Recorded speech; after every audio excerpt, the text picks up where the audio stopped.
began in 1987 in the state of Madhya Pradesh, followed by the formation in other states. Finally, in 1997, the Parliamentary Committee on Women Empowerment came into existence with a clear and vital mission to ensure that women's rights and welfare are actively monitored and promoted within the framework of India's legislative process. Outcome of the thematic discussions. The deliberations during the plenary sessions of this conference on gender-responsive budgeting and empowering women to face the challenges of emerging technologies have yielded profound and far-reaching outcomes. These discussions have laid a strong foundation for empowering women legislators to take the outcomes of this conference to their respective constituencies, block, tehsil, and villages to bring about meaningful and realistic empowerment in the lives of women of our country. We unanimously resolve the following on gender-responsive budgeting. 1. To apply a gender lens to policy formulation, planning, allocation, execution, and audit. Ensure that every ministry and department evaluates its schemes for gender impact, not just those labeled as women-centric schemes. I hope you get the essence of it. It means not only the women-centric schemes, but all the schemes which are being implemented by states would have to be reviewed through a gender lens. Secondly, use gender disaggregated data to assess how budget allocations affect women and men differently across ministries and departments. Because we do not have gender disaggregated data, and this point had come in yesterday.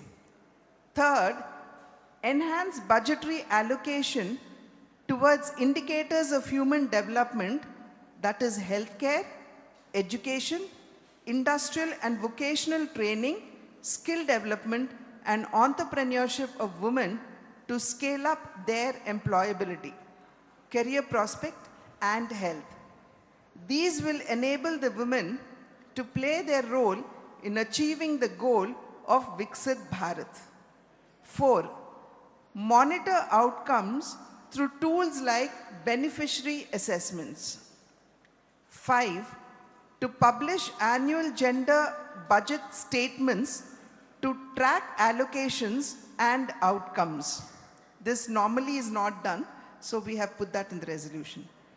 To promote public access to gender budgeting data to enhance civic engagement, oversight, and transparency. Transparency is very, very important for us here. 7. To institutionalize gender-responsive budgeting, GRB, at both national and state levels with gender budget cells established across ministries and departments in the states. 8. To adopt gender-responsive budgeting, GRB, for promoting decentralized and region-specific gender interventions. Some regions may be lagging behind, so we have to have greater focus on such regions. And 9, to promote capacity building initiatives such as manuals, handbooks, and training by the Ministry of Women and Child having strength and technical expertise in gender budgeting. So much for the resolution on gender budgeting. Now, resolution on empowering women to face challenges of emerging technologies. We pledge, this is number 1, we pledge to work for India's digital transformation through Digital India, Startup India, Atmanirbhar India, and to involve these initiatives for reshaping economy, governance, and employment. Number 2, to educate women about challenges and safe use of emerging technologies such as artificial intelligence, machine learning, Internet of Things, blockchains, robotics, biotechnology, cybersecurity, and data analysis. Biotechnology also came up yesterday in the course of discussion. Number 3, to bridge digital divide and move towards equality in digital space by promoting digital education among women across all age groups. Number 4, to promote science, technology, engineering, and mathematics, that is the STEM, among women.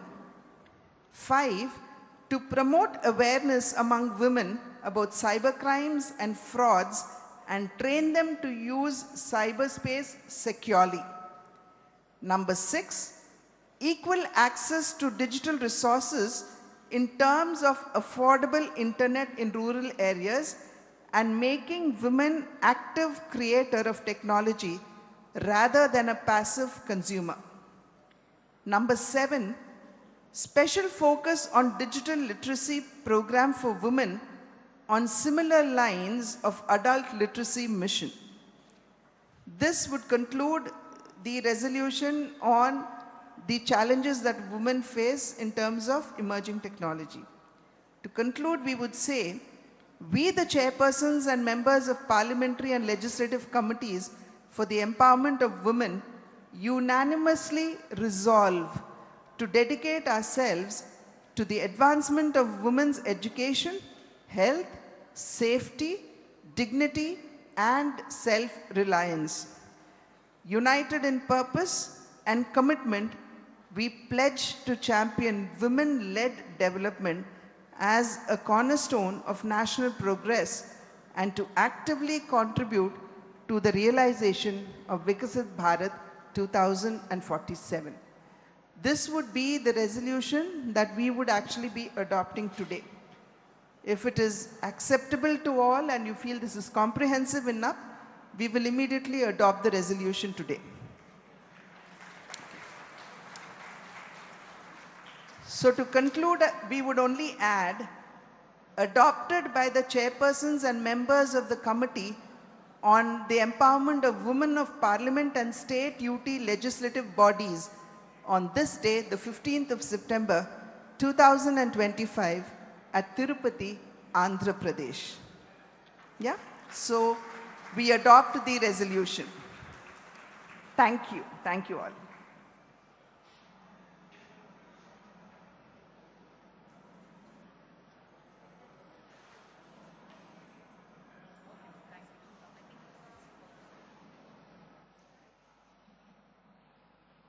Thank you, madam. Thank you very much. Well, ladies and gentlemen, today our Honorable Governor will be arriving in a short while from now. To all the delegates, once again, the resolution would be sent to the chairpersons of the state committees so that you would have it in hand for the implementation of the resolutions as and when it reaches you. Thank you.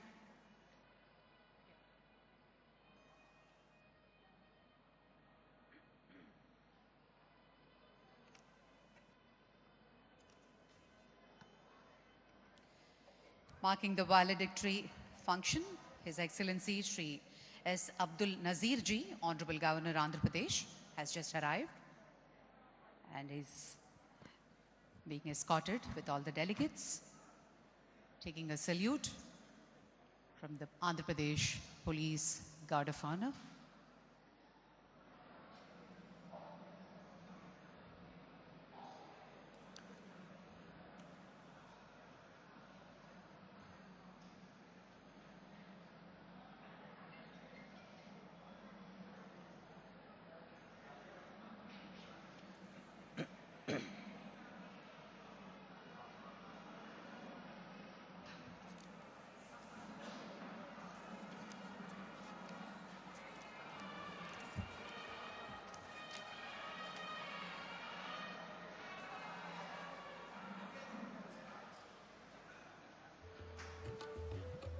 It gives us great pleasure to welcome our Governor of Andhra Pradesh, Shri Abdul Nazir Ji, to the first National Conference of Parliamentary and Legislative Committees on Empowerment of Women for the valedictory function.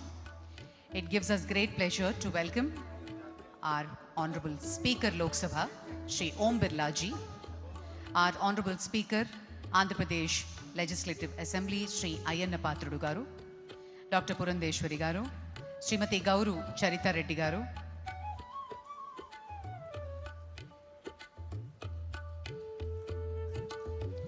our Deputy Speaker, Shri Raghurama Krishnaraju Garu, and all the other dignitaries, a hearty and a warm welcome to the valedictory function.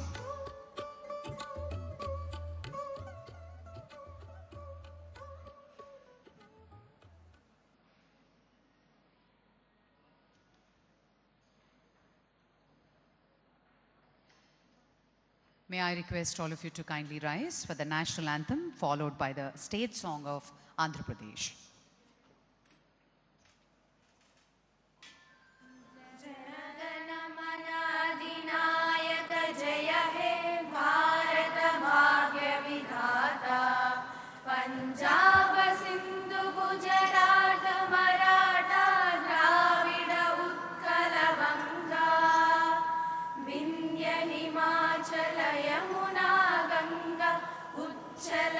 जलधितरंगा तव शुभ नामे जागे तव शुभाशिष मागे गाहे तव जय गाथा जनगण मंगलदायक जय हे भारत भाग्य विधाता जय हे जय हे जय हे जय जय जय जय हे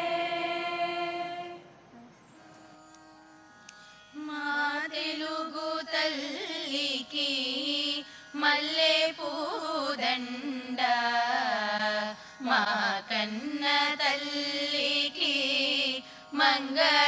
మంగళారతులు మా తెలుగు తల్లికి మల్లె పూదండ మా కన్న తల్లికి మంగళారతులు కడుపులో బంగారు కనుచూపులో కరుణ చిరునవ్వులో సిరులు దొరలించు మా తల్లి మా తెలుగు తల్లికి మల్లె పూదండ మా కన్న తల్లికి మంగళారతులు గలగల గోదారి కదలిపోతుంటేను బిరబిరా కృష్ణమ్మ పరుగులెడుతుంటేను బంగారు పంటలే పండుతాయి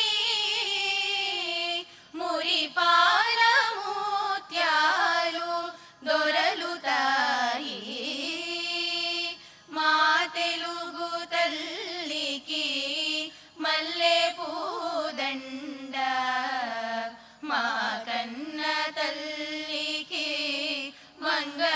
మంగళారతులు అమరావతి నగర అపురూప శిల్పాలు త్యాగయ్య గొంతులో తారాడు నాదాలు Tikkayya కలములో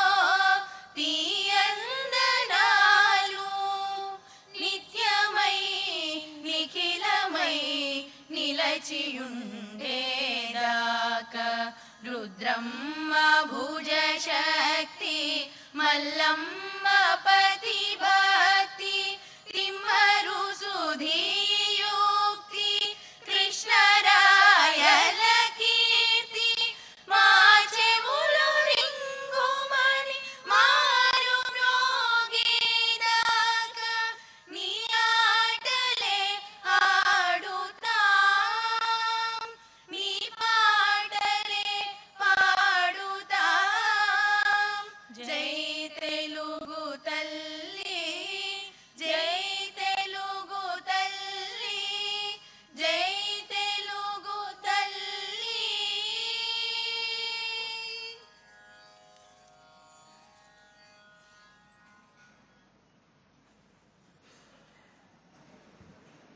Thank you very much, ladies and gentlemen.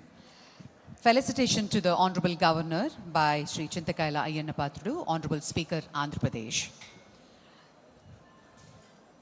Our Honorable Speaker will be presenting a special shawl, a kalankari made, rooted in the heritage of Andhra Pradesh and prominently associated with Tirupati.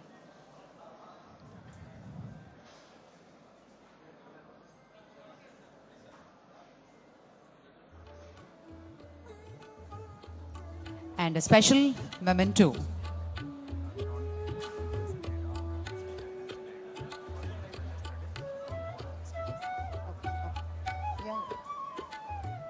Sri Rami Pattabhishekam, an artwork celebration of culture and faith. And I request our Speaker Garu to present a memento to Mayana Zakia Khanam, Deputy Chairperson, Andhra Pradesh Legislative Council. Request to present a shawl and memento.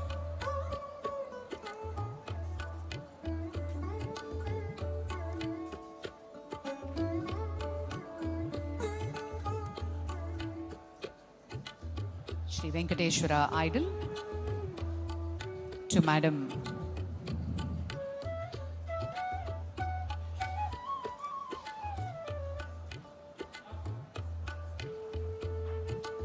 Thank you. Thank you, sir.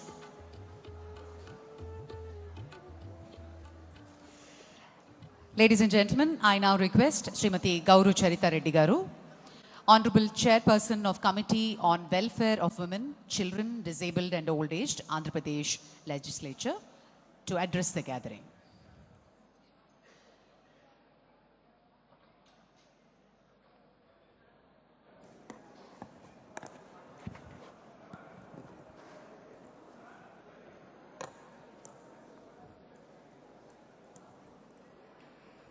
అఖిల భారత parliament మరియు శాసనసభ కమిటీల మహిళల సాధికారత సదస్సుకు తిరుపతికి విచ్చేసిన విశిష్ట అతిథులు గౌరవనీయులు లోక్సభ స్పీకర్ ఓం బిర్లా గారికి, గౌరవనీయులు ఆంధ్రప్రదేశ్ గవర్నర్ శ్రీ అబ్దుల్ నజీర్ గారికి, గౌరవనీయులు రాజ్యసభ డిప్యూటీ చైర్మన్ శ్రీ హరివంశ్ నారాయణ్ సింగ్ గారికి, గౌరవనీయులు ఆంధ్రప్రదేశ్ శాసనసభ స్పీకర్ శ్రీ అయ్యన్న పాత్రుడు గారికి, గౌరవనీయులు డిప్యూటీ చైర్పర్సన్ ఆంధ్రప్రదేశ్ శాసన మండలి శ్రీ జాకియా ఖానం గారికి, గౌరవనీయులు డిప్యూటీ స్పీకర్ ఆంధ్రప్రదేశ్ శ్రీ రఘురామ కృష్ణంరాజు గారికి, గౌరవనీయులు చైర్పర్సన్ భారత పార్లమెంట్ మహిళా సాధికారత కమిటీ శ్రీ దగ్గుపాటి పురంధేశ్వరి గారికి, గౌరవనీయులు పార్లమెంటు శాసనసభ్యులు కమిటీల సభ్యులు, పార్లమెంటేరియన్లు మరియు నా సహచర శాసనసభ్యులకు, కేంద్ర రాష్ట్ర ప్రతినిధులకు అందరికీ నా హృదయపూర్వక స్వాగతం పలుకుతున్నాను.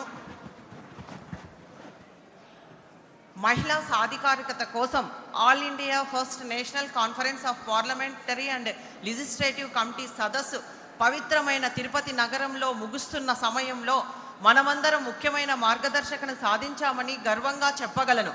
ఈ సదస్సు ద్వారా మనము ముఖ్యంగా తెలుసుకున్నది ఒకటే, మహిళా సాధికారత లేకుండా వికసిత్ భారత్ సాధ్యం కాదు, అలాగే మహిళా ప్రగతి లేకుండా వికసిత్ ఆంధ్రప్రదేశ్ కూడా అసాధ్యమని తెలుసుకున్నాం.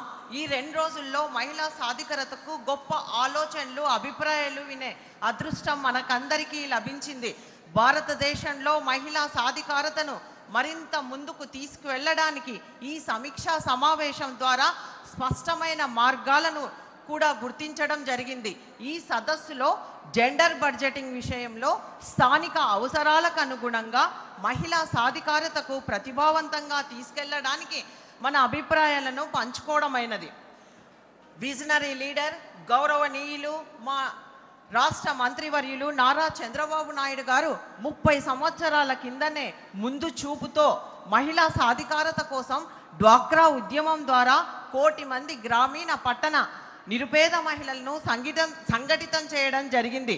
దీనికి ఉదాహరణలే నా నియోజకవర్గంలోని ఓర్వకల్లు మండల మహిళా సమాఖ్య సాధించిన ప్రగతి మరియు విజయాలే నిదర్శనం. ఓర్వకల్లు ప్రాంతం ఎంతో వెనుకబడిన ప్రాంతం, అంతేకాకుండా అత్యధికంగా మహిళలు నిరక్షరాస్యులుగా ఉన్న ప్రాంతం. కరువు కాటకాలతో ప్రజలు ఇబ్బందులు పడేవారు. అదే సమయంలో సెల్ఫ్ హెల్ప్ గ్రూపులుగా ఏర్పడి వారు ఎంతో ప్రగతిని సాధించడం జరిగింది. వారు సాధించిన విజయాలను యుఎన్డిపి ద్వారా అవార్డు కూడా లభించింది. అవార్డు లభించిన స్ఫూర్తితో మరింతగా వారు బాధ్యతాయుతంగా ముందుకు సాగుచున్నారు. ఎలాంటి ప్రభుత్వ సహాయం లేకుండా మంచి స్కూల్ను ఏర్పాటు చేసుకొని మహిళా సంఘం ఆధ్వర్యంలోనే బాలభారతి స్కూల్ను నిర్వహించుచున్నారు. అలాగే వారు ఓర్వకల్ ఇండస్ట్రియల్ హబ్లో ఒక ఎంఎస్ఎంఈ పరిశ్రమను ఏర్పాటు చేసుకోవడానికి కూడా ప్రణాళికలు సిద్ధం చేసుకున్నారు.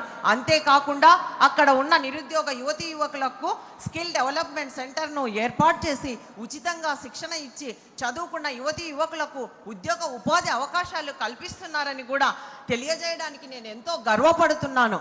మరొక కీలక అంశం మనం చర్చించినది, మన భారతదేశము డిజిటలైజేషన్ వైపు వేగంగా ముందుకు వెళ్తుంది. కానీ లక్షలాది మహిళలు ముఖ్యంగా గ్రామీణ ప్రాంతంలో సామాజికంగా వెనుకబడిన వర్గాల్లో ఉన్నవారు ఇంకా మొబైల్ ఫోన్లకు, ఇంటర్నెట్లకి, డిజిటల్ విద్యకు దూరంగా ఉన్నారు. కావున ఈ డిజిటల్ విద్య యుగంలో మహిళలకు సాంకేతిక విజ్ఞానం ఎంతో శక్తివంతమైన ఆయుధమై మహిళా సాధికారతకు అవకాశం ఇవ్వగలదు. ఆ దిశగా యువనేత ఐటీ శాఖ మాత్యులు నారా లోకేష్ గారి స్వారథ్యంలో మహిళలకు సాంకేతిక విజ్ఞానం అందించడానికి ఎంతో కృషి చేస్తున్నారు.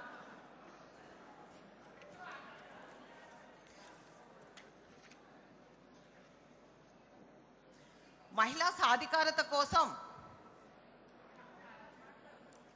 మనం మన శాసనసభ మరియు పార్లమెంటరీ కమిటీల సభ్యులుగా ఈ సిఫారసులను వాస్తవిక రూపంలోనికి తీసుకురావాలన్న బాధ్యత మనపై ఉంది. ఈ సదస్సు నిర్ణయాలు కాగితాలపై పరిమితం కాకుండా మహిళల జీవితాల్లో మార్పు తీసుకురావాలి. భారతదేశంలో ప్రతి మహిళ గౌరవంగా, స్వేచ్ఛగా, ధైర్యంగా జీవించే అవకాశాన్ని పొందాలి. ఇదే ఈ సదస్సు యొక్క లక్ష్యం కావాలి. ఈ గొప్ప సదస్సును కలియుగ దైవం శ్రీ వెంకటేశ్వర స్వామి కొలువైన తిరుమల తిరుపతి నగరంలో నిర్వహించడానికి కారకులైన గౌరవ ముఖ్యమంత్రి వర్యులు నారా చంద్రబాబు నాయుడు గారికి, లోక్సభ స్పీకర్ శ్రీ ఓం బిర్లా గారికి, శ్రీ హరివర్షన్ నారాయణ సింగ్ గారికి, శ్రీ అయ్యన్న పాత్రుడు గారికి, శ్రీ రఘురామ కృష్ణంరాజు గారికి, శ్రీమతి పురంధేశ్వరి గారికి, అలాగే ఈ సదస్సును విజయవంతం కావడానికి నిర్విరామంగా కృషి చేసి అన్ని సదుపాయాలు కల్పించిన అధికారులకు, అలాగే పాత్రికేయ మిత్రులకు నా హృదయపూర్వక ధన్యవాదాలు తెలియజేసుకుంటున్నాను. జై హింద్, జై ఆంధ్రప్రదేశ్, జై నారీ శక్తి. Thank you. Thank you very much, madam. Before I announce the next speech, ladies, may I request all of you to please settle down and calm down. The acoustics of this hall are really loud, so request all of you to please maintain silence. Thank you. I now request Dr. Purandeshwari Garu, Honorable Chairperson, Committee on the Empowerment of Women, Parliament of India, to address the gathering.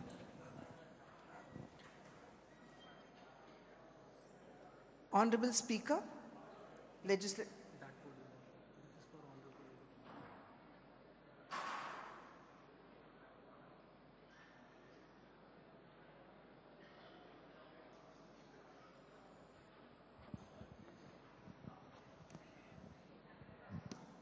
Honorable Speaker, Lok Sabha, Shri Om Birla ji, Honorable Deputy Chairman, Rajya Sabha, Shri Harivansh ji, Honorable Speaker, Assembly, Andhra Pradesh, Shri Ayyana Pathrudu Garu, Deputy Speaker, Legislative Assembly, Andhra Pradesh, Shri Raghuram Krishnamraj Garu, Deputy Chairperson, AP Legislative Council, Zakia Garu, Gauru Charita Garu, and all the chairpersons of the Committee on Women Empowerment, MPs, MLAs, Secretary Generals of Lok Sabha, Rajya Sabha and Andhra Pradesh Legislative Assembly, ladies and gentlemen. Now we have come to the close of the conference of the chairpersons of the Committee of Empowerment of Women of Parliament and State Union Territory Legislatures. I deeply appreciate each one of you for your active participation and meaningful contributions. During the last few hours, we have interacted, shared our ideas, and have also had the benefit of focused presentations and speeches. This conference has indeed been a great success, and I'm sure the deliberations that we have had would be of great help in our efforts to address the different challenges that we are facing today as legislators and representatives in public life. The overall theme of the conference, that is Women-Led Development for Viksit Bharat, was very relevant and appropriate. If we look around, we can see that there is a fundamental shift in the national mindset. It is no longer women's participation. It is about women-led development. The mission of Viksit Bharat 2047 will be realized with women at the forefront. Over the course of this conference, we have shared valuable insights, policy experiences, success stories, and constructive strategies, all centered around one powerful belief that development of India cannot happen without women leading it. And as we gather here today, at the culmination of this remarkable historic initiative, it is not just a moment of conclusion, it is a moment of creative or collective commitment with a renewed purpose. The uniqueness of this conference lies in the powerful convergence of leadership from both Parliament and state UT legislators, all of the members of the parliamentary panel members from state UT legislative assemblies who are united by a shared responsibilities, that is to ensure that women's voices are not only heard but are instrumental in shaping the future of India. This conference carries a special significance.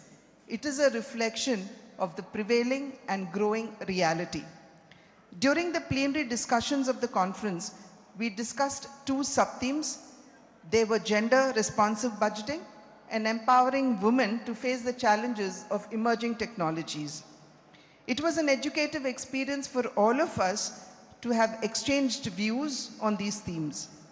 Friends, the Committee on the Empowerment of Women are not just the constitution of an apex body for women.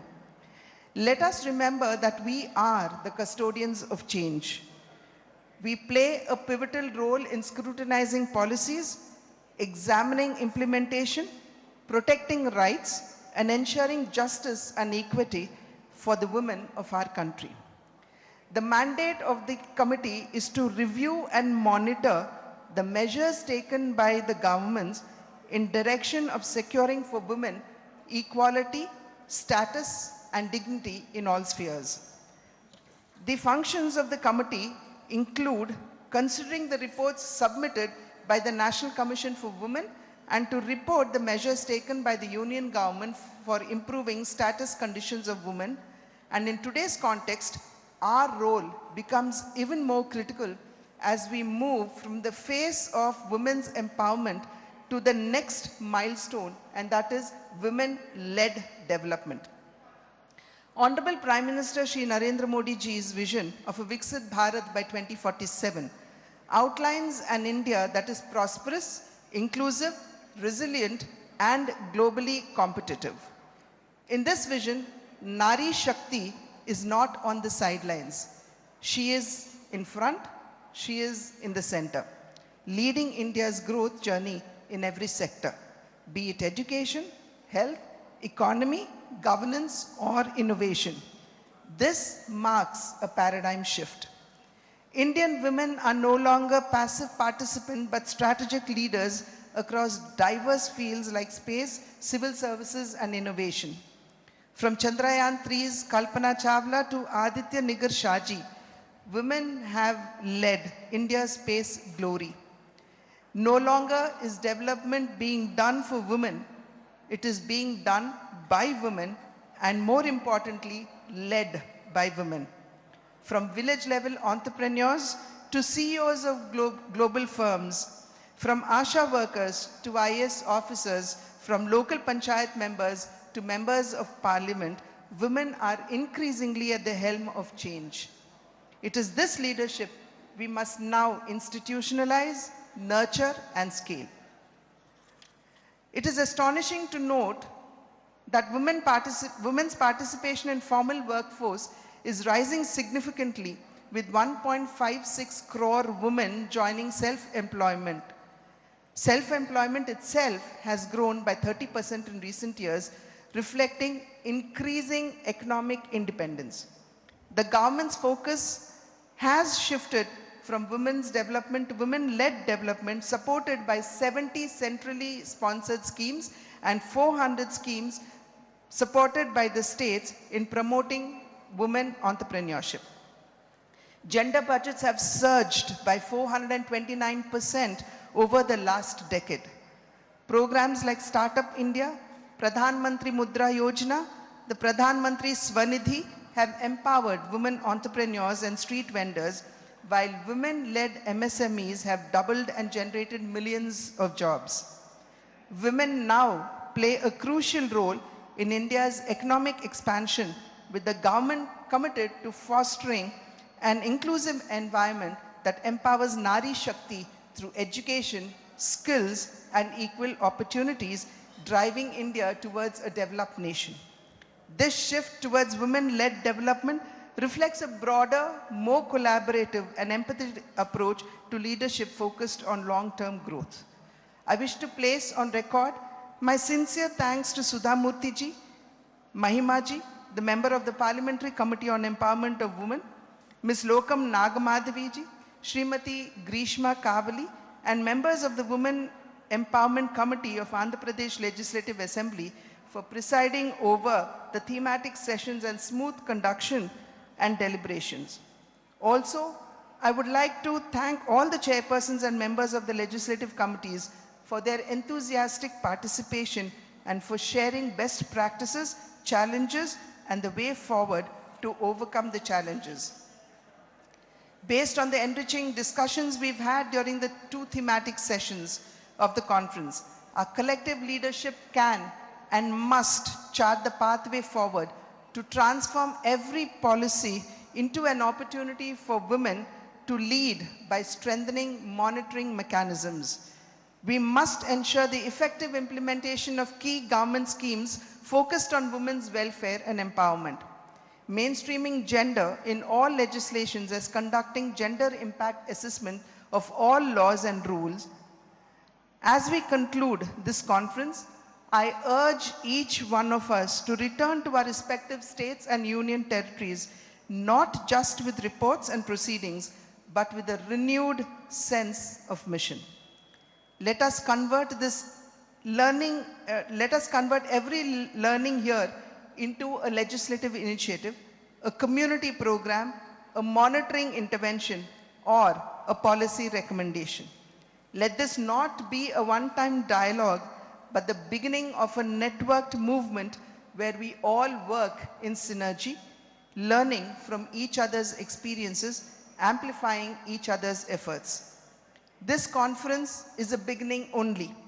I request all of us to hold this type of dialogue at district level, mandal level, in our respective constituencies to keep the momentum on.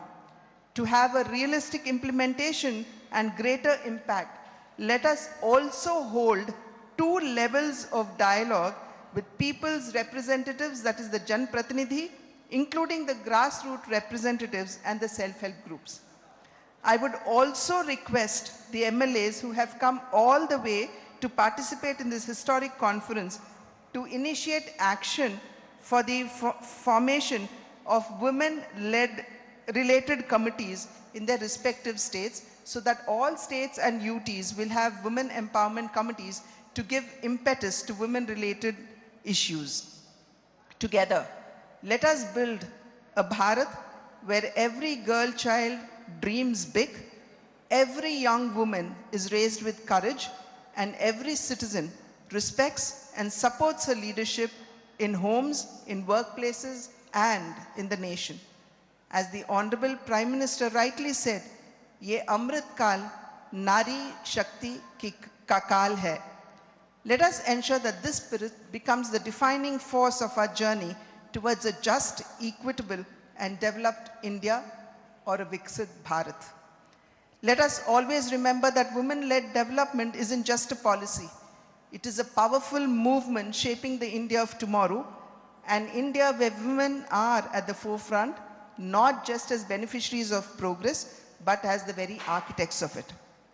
As we come to the conclusion of this memorable conference, I would once again like to extend my greetings to all the delegates whose participation and deliberations here have enriched us all. It is a matter of great satisfaction to note that this conference has been made a success with all your participation. I'm thankful for sparing your valuable time and valuable inputs as well.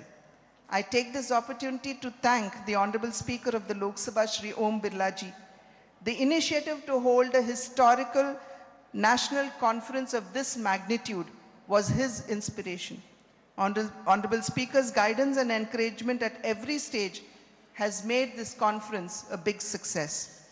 I also take this opportunity to express my sincere gratitude to the Honorable Chief Minister of Andhra Pradesh, Shri Nara Chandrababu Naidu Garu, Honorable Speaker of Andhra Pradesh Legislative Assembly, Shri Ayyana Patrudu Garu, the Deputy Speaker, Shri Raghuram Krishnam Raju Garu, the various departments of the Andhra Pradesh government and other agencies who wholeheartedly extended their cooperation in making this conference a grand success, and for extending a warm welcome to all the delegates. I'm also thankful to the Secretary Generals of the Lok Sabha, Rajya Sabha and the State Assembly as well. The State Secretary General Shri Prasanna Kumar Garu and his dedicated team of officers and staff, as well as the dedicated team and staff from Lok Sabha and my own committee, who have all contributed to the success of this conference. I would only end by a small shloka which says, Chaduvan nerturu purushul valane, shastrambul patimpinchucho, adamun nerturu shatru senala, dhanur vyaparamul nerpucho, muditotsahamutoda nela galeri yurvim bratistinchucho, muditul nervagarani vidya galade muddara nerpinchinan. There is nothing that a woman can never achieve and do. She needs to believe in herself, needs to improve her own self-confidence, and once she steps forward, she can always be the leader of the nation's development. Thank you. Thank you, madam. Thank you very much. ఇప్పుడు మా గౌరవ speaker Andhra Pradesh legislative assembly Shri Chintakayala Ayyanna Patrudu గారిని తమ అమూల్య సందేశాన్ని ఇవ్వవలసిందిగా మనవి చేస్తున్నాం.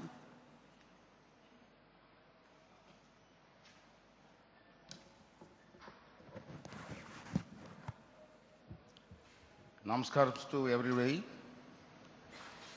ఈరోజు ఈ గౌరవ సభను అలంకరించినటువంటి పెద్దలందరికీ కూడా నమస్కారం.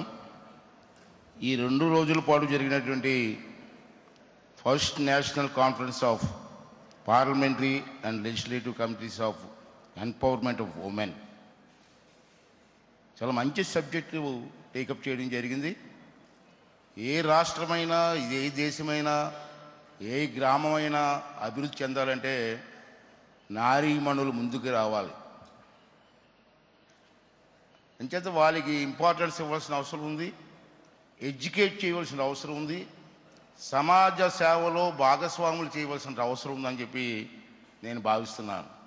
మరి ఈరోజు ఈ సభలో పాల్గొంటున్నటువంటి మన ఆంధ్రప్రదేశ్ గవర్నర్ అబ్దుల్ నజీర్ గారికి కూడా నా నమస్కారాలు, ధన్యవాదాలు తెలియజేస్తున్నాను. అలాగే లోక్సభ స్పీకర్ గారు అయిన పెద్దలు ఓం బిర్లా గారు, అలాగే రాజ్యసభ డిప్యూటీ చైర్మన్ గారు అయినటువంటి నారాయణ సింగ్ గారు, అదేవిధంగా ఆంధ్రప్రదేశ్ శాసనమండలి డిప్యూటీ చైర్మన్ శ్రీమతి మరి జకియా కనం గారు, వారు కూడా రావడం జరిగింది. వారికి కూడా ధన్యవాదాలండి. శాసనసభ డిప్యూటీ స్పీకర్ సోదరులు రఘురామరాజు గారు, అలాగే పార్లమెంట్ మహిళా సాధికార కమిటీ అధ్యక్షురాలు సోదరీమణి దగ్గుబాటి పురంధేశ్వరి గారు, గౌరవ ఆంధ్రప్రదేశ్ శాసనసభ మహిళా శిశు సంక్షేమ దివ్యాంగుల వయోవృద్ధ సంక్షేమ కమిటీ చైర్మన్ గారు అయినటువంటి చరిత రెడ్డి గారు, అదేవిధంగా గౌరవనీయ రాష్ట్ర కమిటీ చైర్మన్లందరికీ పేరు పేరున ధన్యవాదాలు తెలియజేస్తున్నానండి. దేశంలోని అన్ని రాష్ట్రాల నుండి వచ్చేసినటువంటి గౌరవనీయులు ఎంపీలకు ఎమ్మెల్యేలకు రాష్ట్ర కమిటీ సభ్యులకి అందరికీ కూడా నా నమస్కారాలు తెలియజేస్తున్నానండి. ఈ 2 రోజులు మనందరం ఎన్నో ప్రసంగాలు చేసి ఉంటాం, జరిగిన చర్చలు కూడా ఉన్నాయి. ఈ ప్రసంగాలు చర్చల్లో వచ్చినటువంటి అనుభవాలని, సూచనల్ని ఇవన్నీ కలిపి మనకు కొత్త దిశ, కొత్త ఆత్మవిశ్వాసాన్ని కలిగిస్తాయని చెప్పి నేనైతే మనస్ఫూర్తిగా నమ్ముతున్నానండి. దీంట్లో కొన్ని చర్చకు వచ్చినట్టు అంశాలు ఉన్నాయి, చాలా ఇంపార్టెంట్. బ్రహ్మాండంగా చర్చ జరిగింది. నేనైతే హ్యాపీ ఫీల్ అవుతున్నాను యాజ్ ఏ స్పీకర్గా, రాష్ట్ర స్పీకర్గా. మంచి చర్చ జరిగింది. ఈ చర్చలో జరిగిన అంశాల్లో మహిళలకు సమాన హక్కులు ఆల్రెడీ ఆంధ్ర రాష్ట్రంలో ఇచ్చాం సార్. అన్న ఎన్టీ రామారావు గారి టైంలో మహిళలకి పెద్దపీట వేయడం జరిగింది. పురుషులతో సమానంగా అన్నీ ఇవ్వడం జరిగింది. ఇది ఆంధ్ర రాష్ట్రానికి పరిమితం కాదు, భారతదేశంలో ఉన్న అన్ని రాష్ట్రాలకి కూడా మహిళలకు సమాన హక్కులు కల్పించాలన్నటువంటి తీర్మానాన్ని అందరూ ఆమోదించాలి. దీన్ని ఆమోదించడమే కాదు, అమలు చేసి తీరాలి అని నేను ఈరోజు మీ అందరికీ మనం చేస్తున్నాను. రాజకీయాల్లో మరింత ప్రాధాన్యత. నేను ఫస్ట్ టైం ఎమ్మెల్యే 1983లో అయ్యా. అప్పుడు ఎమ్మెల్యేలు, లేడీస్ ఎమ్మెల్యేలు లేరు, పంచాయతీ ప్రెసిడెంట్స్ లేరు. ఎన్టీ రామారావు గారు వచ్చిన తర్వాత స్థానిక సంస్థల్లో ఎమ్మెల్యేస్, ఎంపీస్లో మహిళలకి సరైన ప్రాతినిధ్యం ఇవ్వాలని చెప్పి నిర్ణయం తీసుకోవడం జరిగింది. ఇది అన్ని రాష్ట్రాల్లో జరగాలి, అన్ని పంచాయతీల్లో జరగాలి, అన్ని జిల్లాల్లో జరగాలన్నది నా ఆకాంక్ష. దాన్ని మన అందరం కూడా నెరవేర్చవలసినటువంటి అవసరం ఉందని చెప్పి మనం చేస్తున్నాను. మొన్న అసెంబ్లీ ఎన్నికల్లో ఆంధ్ర రాష్ట్రంలో మహిళలు ఎంతమంది ఉన్నారమ్మా? 22 ఓన్లీ ఇన్ అసెంబ్లీ. అది కాకుండా కౌన్సిల్ వేరేగా ఉంది. అదేవిధంగా అన్ని రాష్ట్రాల్లో కూడా మహిళలకు ప్రాతినిధ్యం ఇవ్వాలని చెప్పి నేను మనస్ఫూర్తిగా ఆహ్వానిస్తున్నానండి. విద్యా, ఉపాధి, ఆర్థికంగా అవకాశాలు మహిళలకి గ్రామీణ స్థాయిలో ఒక అవగాహన కల్పించగలిగితే, మహిళల్ని ఎడ్యుకేట్ చేయగలిగితే సమాజం గురించి తప్పనిసరిగా ఏ దేశమైనా, ఏ రాష్ట్రమైనా, ఏ జిల్లా అయినా, ఏ గ్రామమైనా అభివృద్ధి చెందుతుందన్న విశ్వాసం నాకైతే ఉంది. దాన్ని మీరు అందరూ కూడా మనస్ఫూర్తిగా అభినందించి సపోర్ట్ చేయవలసిన అవసరం కూడా ఉందని చెప్పి మనం చేస్తున్నాను. తర్వాత లా అండ్ ఆర్డర్, సురక్షిత సమాజ నిర్మాణం, ఇది చాలా అవసరం ఏ రాష్ట్రానికైనా. ఎంత అభివృద్ధి చెందినా, ఎంత అభివృద్ధి చేసినా లా అండ్ ఆర్డర్ కంట్రోల్లో లేకపోతే అది అభివృద్ధి జరగదు, అది అభివృద్ధి కాదు. ముందు లా అండ్ ఆర్డర్ని కూడా మనం కంట్రోల్ చేయవలసినటువంటి అవసరం ఉందని చెప్పి ఈ సందర్భం మనం చేస్తూ, ఈ కాన్ఫరెన్స్ ద్వారా ఒక స్వచ్ఛమైన సందేశం వెలువడింది. మహిళలు సాధికారత పార్టీలు అనేది పార్టీలు, రాష్ట్రాలు, భాషలు, సరిహద్దులు అన్నిటినీ అధికంగా మనందరం కలిసి ముందుకు తీసుకెళ్ళవలసిన అవసరం ఉందని చెప్పి నేను భావిస్తున్నాను. మహిళా శక్తి సమాజ ప్రగతి శక్తి. ఈ శక్తిని సరైన దిశలో వినియోగించగలిగితే ఈ దేశం మరింత బలపడుతుందని చెప్పి ఈ సమావేశంలో మీ అందరికీ కూడా మనవి చేస్తున్నాను. ఈ చారిత్రాత్మక సమావేశం తిరుపతిలో మన వెంకన్న స్వామి సన్నిధిలో జరగడం చాలా ఆనందదాయకమైనది, శుభదాయకం అని చెప్పి ఈ సందర్భంలో మనం చేస్తూ, ప్రతి ఏటా ఇలాంటి సమావేశాలు జరగాలని నేను ఆశిస్తూ, 3 ఏళ్ల తర్వాత ఈ సదస్సును ఎందుకు 3 years అన్నానంటే, వాట్ ఇస్ రీజన్ ఏంటంటే, ఇప్పుడే అమరావతి క్యాపిటల్ రెడీ అవుతుంది. After 3 years I'm requesting the Purandeswari and other dignities, after 3 years ఈ అవకాశం మళ్ళీ మాకు అమరావతిలో చేసుకునే అవకాశం మాకు కల్పించాలని చెప్పి I'm requesting all the elders అండి. Please kindly consider my request sir. రాష్ట్ర నూతన రాజధాని అమరావతిలో జరగాలి. That is my request sir. ఈ సదస్సును విజయవంతం చేసిన అన్ని రాష్ట్రాల నుంచి, ఆల్ స్టేట్స్ నుంచి డెలిగేట్స్ వచ్చారు, ఎమ్మెల్యేస్ వచ్చారు, పెద్దలందరూ వచ్చారు. చాలా సంతోషం అండి. వాళ్ళందరికీ పేరు పేరున మా రాష్ట్ర ప్రభుత్వం తరఫున, మా తరఫున ధన్యవాదాలు తెలియజేస్తున్నాను. ఈ సదస్సు విజయవంతం చేసిన రాష్ట్రాల నుంచి వచ్చిన అన్ని గౌరవ సభ్యుల యంత్రాంగానికి కూడా నా ధన్యవాదాలు తెలియజేస్తున్నాను. దీన్ని ఎంతో ప్రోత్సహించినటువంటి మన లోక్సభ స్పీకర్ గారు, వారికి కూడా మనస్ఫూర్తి ధన్యవాదాలు చెప్పాల్సిన అవసరం ఉంది. ఎప్పుడు వెళ్ళినా ఈ సమావేశాల గురించి మాట్లాడుతూనే ఉన్నారు, వారు ఎంకరేజ్ చేస్తూనే ఉన్నారు. నేను వస్తాను, I will believe 2 days in your state అని చెప్పి చెప్తూ ఉన్నారు. అంచేత వారికి కూడా మనస్ఫూర్తి ధన్యవాదాలు తెలుపుకుంటూ, అదేవిధంగా మన అందరం కలిసి నడిస్తే, లాస్ట్లో ఒక స్లోగన్ అండి, మనందరం కలిసి నడిస్తే మహిళా సాధికారత కల కాదు, డ్రీమ్ కాదు, అది త్వరలోనే ఒక సత్యం అవుతుంది, నిజం అవుతుంది. దానికి మీరు అందరూ కూడా పూర్తిగా చేయగలిపి మనస్ఫూర్తిగా పనిచేయాలని చెప్పి ఈ సభ ద్వారా మీ అందరినీ కూడా రిక్వెస్ట్ చేస్తానండి. అదేవిధంగా ఈరోజు మనందరం కలిసి నడిస్తే చెప్పాను నేను. ఈ సందర్భంగా ఈ 2 days నేను ఇక్కడే ఉన్నాను, లాస్ట్ వీక్ కూడా ఇక్కడే ఉన్నాను ఈ ఏర్పాటు చూడడానికి. Really I'm very thankful to the district administration, collector గారు కానీ, పోలీస్ ఎస్పీ గారు కానీ, పోలీస్ టీం కానీ, అదే మున్సిపల్ కమిషనర్ గారు, వారు, పోలీసు అందరూ, స్థానిక నాయకులు అందరూ కలిసి సభను విజయవంతం చేయడం కోసం నాకు పూర్తి సహకారాన్ని గవర్నమెంట్కి మాకు ఇచ్చినటువంటి ప్రతి ఒక్కరికి కూడా ఈ సభ ద్వారా, మా ద్వారా, మీ ద్వారా, అందరి ద్వారా వారికి మరొకసారి ధన్యవాదాలు తెలుపుకుంటూ, థ్యాంక్ యూ వెరీ మచ్ అండి. Thank you.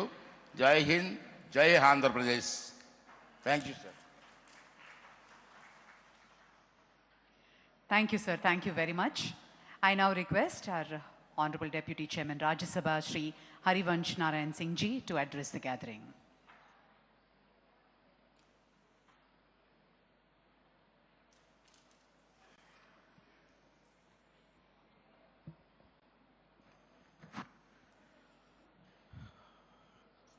Namaskara.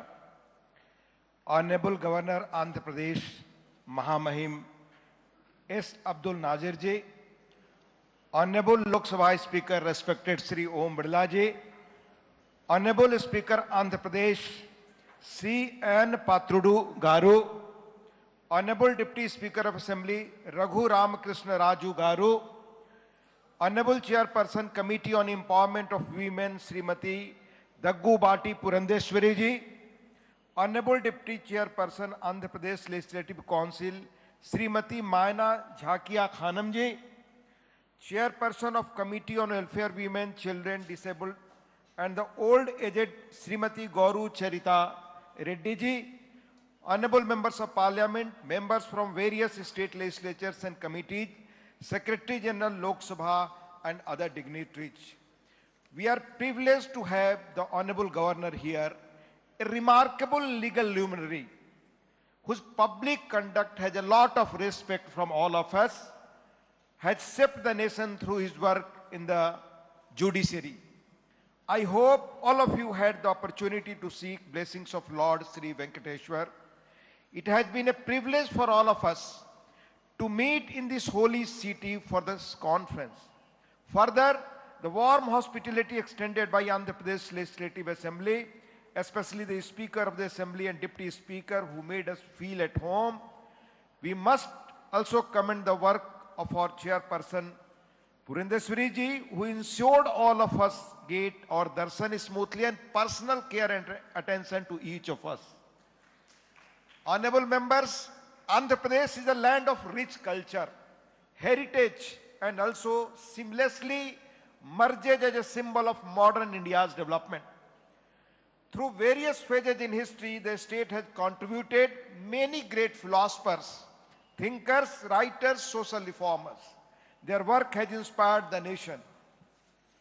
We have come to the conclusion of this important conference where many new ideas, developments and suggestions were put forth to further the empowerment of women. First, I would like to note that Committee on Empowerment of Women was created on April 23, 1997. Sir, कुल 28 साल लगे कि committee और parliament के इस committee के सदस्य और स्टेट्स के पहली बार यहां पवित्र जगह पर मिल रहे हैं।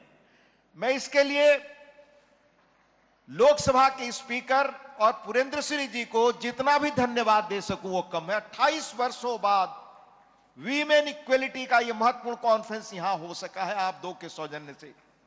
We talk of women's development all the time, but it took a long time for such an important conference to happen. I thank our Lok Sabha Speaker again for always being forward-looking and keeping the committee calendar active. Just this year, again I will remind, just this year we met in Mumbai, Bhubaneswar, Tirupati, and again for a different conference in Bangalore, for various national conferences of the committees. I am sure that going forward, the committees on empowerment of women across parliamentary states will meet frequently now. Srimati Purendeshwari ji observed every minute of the proceedings and ensured the discussion was conducted in an organized manner. That way, she is a natural leader. Both the themes from yesterday's discussion were timely and important to deliberate for a more inclusive future. I must congratulate each and every one of you for the highest standard of the discussion. As a presiding officer in Rajya Sabha और माननीय Lok Sabha speaker साहब के आदेश से मैं बैठ करके बहुत देर तक सुनता रहा। I could not help but notice the calm way in which everyone spoke and yet made defective points on the relevant subject sir. There is certainly a need for our male members us in legislatures to learn a lot sir. हम पुरुषों को बहुत कुछ सीखने को कल मिला, जिस शालीनता से आप सबने बिना डिस्टरबेंस के, बिना तनाव के स्मूथली कंडक्ट किया और अपनी बातें रखी। If we imbibe these virtues, the job of presiding officer sir would be a lot easier and the house would function more productively and smoothly. On the other hand, I hope Sudha ji and Mahima Kumari ji got a sense of difficulty presiding officers, got a sense of and challenge which presiding officers passes daily, sir, every minute and every second face when everyone asks for more time to speak. 20 members from parliament and state legislatures participated in 2 themes. और मैं उल्लेख करना चाहूंगा sir, Shrimati Nilima कत्यार Uttar Pradesh से दोनों विषयों पर बोली और बहुत ऑब्जेक्टिव पॉइंट्स उन्होंने रखा, और श्रीमती कल्पना मुर्मू सोरेन बहुत अच्छी तरह से, हम सहमत असहमत लोग, बहुत पर्टिनेंट और बहुत अच्छी तरह से उन्होंने अपने पॉइंट्स को रखा। इसी तरह अगर मुझे समय होता मैं हर एक आपके जिन स्पीकर्स को सुना, अलग अलग कॉर्नर से उन्होंने बहुत ही बेहतर ढंग से अपनी बातें रखी। मेरी उन सबको बधाई। And this all issues covered different aspects of general budgeting and women's welfare. Shrimati Sudha Murthy ji too brings with her deep knowledge and wisdom, and there are many others whose speeches helped me to learn a lot. In ancient Jain texts, sir, there is a mention of 3 types of debates, and one of it refers to a style of debate where answers offered. Sir, मैंने जितने लोगों को सुना उन्होंने problems तो narrate किया ही, साथ साथ सॉल्यूशंस भी बताए। और एडी से लगभग 200-250 साल पहले हमारे जैन साहित्य में संवाद के जिन तौर तरीकों पर चर्चा है, उनमें उस संवाद को सबसे श्रेष्ठ माना गया है जिसमें धैर्य से हम एक दूसरे की बात को सुने और एक सॉल्यूशन निकालें। उस तरह की कल यहां चर्चा हुई, इसलिए भी आप सबको इसके आयोजन के लिए बहुत धन्यवाद। During yesterday's discussion, members not just identified key challenges but also spoke about solutions and the path ahead. Sir, social reformer and educator Savitribai Phule, who championed women's rights, had said that, I quote, "In educating women, we educate generations and shape just society," unquote. As much as these words are relevant for conventional education, it is even more relevant in the age of technology. From access to mobile phones to benefiting from digital services, women empowerment can help a huge leap in the age of digital era, and the discussions yesterday highlighted how alongside key opportunities, we must also think about a range of challenges ahead. We must also focus on many innovative practices in policies and in the discussion in our legislatures around women-centric subjects. Our Honorable Lok Sabha Speaker too has taken initiatives to dedicate 0 hour, and in Rajya Sabha too also, 0 hour for women legislatures, and encourage more women members to participate. As I said yesterday, that the journey of each member here is an unique and inspirational. Your participation in debates on legislation brings an important perspective of looking at public policy from a gender perspective and nudge the governments to address any gap. Honorable members, over the last 10 years, we have seen several new schemes and policies designed for the welfare of women.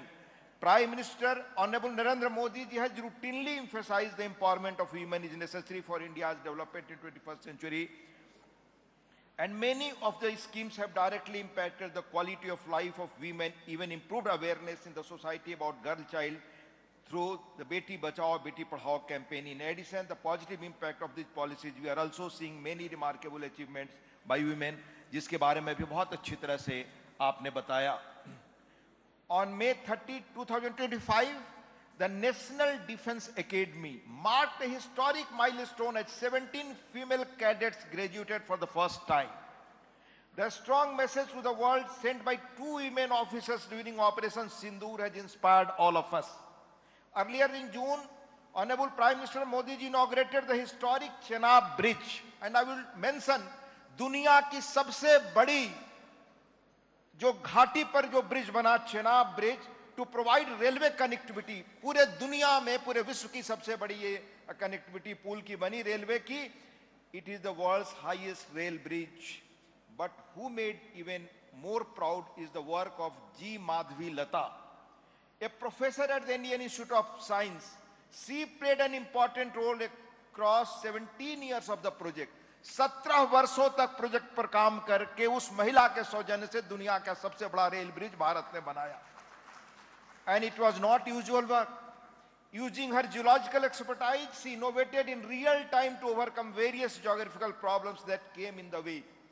Today, women comprise about 20% of the workforce of ISRO. And we are already aware of the successful women scientists part of the Chandrayaan-3 launch.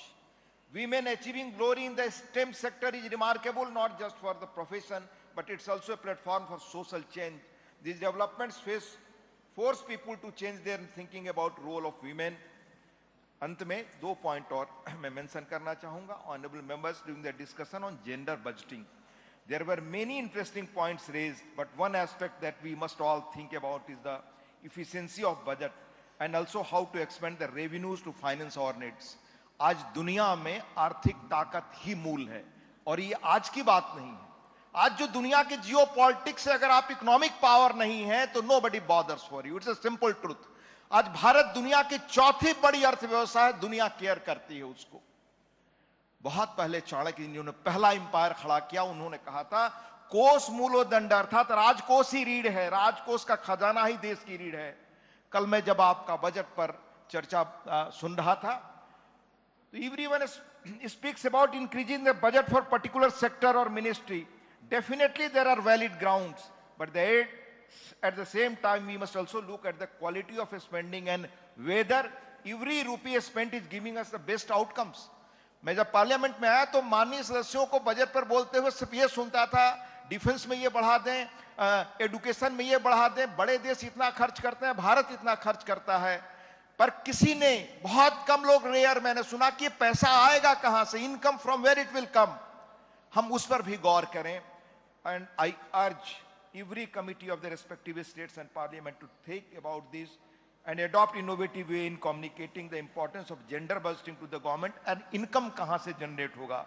If we look from a social lens, many of the families in India have historically seen women being more efficient in managing household finance. इसलिए मेरा ये सुझाव है कि in a similar way I am sure that the work of committees can bring a new perspective towards efficiency of budgets at the national level. थोड़े से budget में घर बेहतर चलाने की कला हम अपने घर पे महिलाओं को देखते हैं. देश दुनिया की सबसे बड़ी आबादी और क्षेत्रफल में आप छठे या सातवें, कैसे हम इसी लिमिटेड इनकम में दुनिया में अपनी आर्थिक ताकत बना सकें, ये आप बहुत अच्छी तरह कर सकती हैं, मुझे विश्वास है. And it was pointed out yesterday, India's vision of a developed nation by 2047 cannot be complete without women being an integral part of every aspect of economic development. And to reach that objective, conferences like this and regular meetings of the committees will play an important role to regularly check the progress we have made. In the end, I would like to leave you with the short but insightful wisdom of Durgabai Deshmukh, who was from here. Durgabai Deshmukh was from here, from this place. Her work in the Constituent Assembly is well known. She grew up in Kakinada and instrumental in setting up Andhra Mahila Sabha to provide education on women. In one of her speeches advocating for equal rights for women in the Constituent Assembly, she noted, and I quote, and I will end my words, we have scores of instances where women have proved better managers than men. We have a scores of instances where women have proved better managers than men. ये बहुत पहले दुर्गाबाई ने कहा था. When I look back this conference, this message is even more relevant. I would urge every member to read her book, Chintaman and I, C.D. Deshmukh and I, जो देश के बड़े finance minister हुए.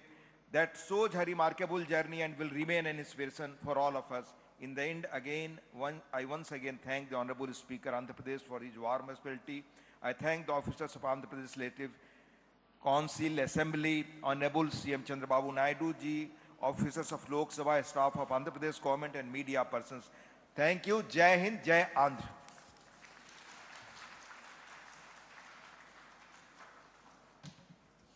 Thank you sir, thank you very much. बहुत बहुत धन्यवाद. भारतीय लोकतंत्र की गरिमा और मर्यादा को नई ऊंचाइयों तक पहुंचाने वाले निष्पक्षपात और सरलता के प्रतीक हम सभी के लिए यह सौभाग्य है कि आप हमारे बीच पधारे हैं. 2 दिन हमारे सम्मेलन में भाग लिए. लोकसभा अध्यक्ष श्री ओम बिरला जी, अभी हम अनुरोध करते हैं आपका अमूल्य संदेश प्रस्तुत करें.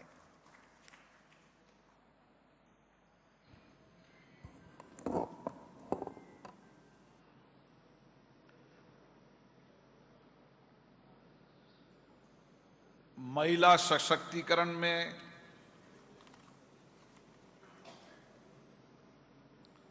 विकसित भारत में महिलाओं का योगदान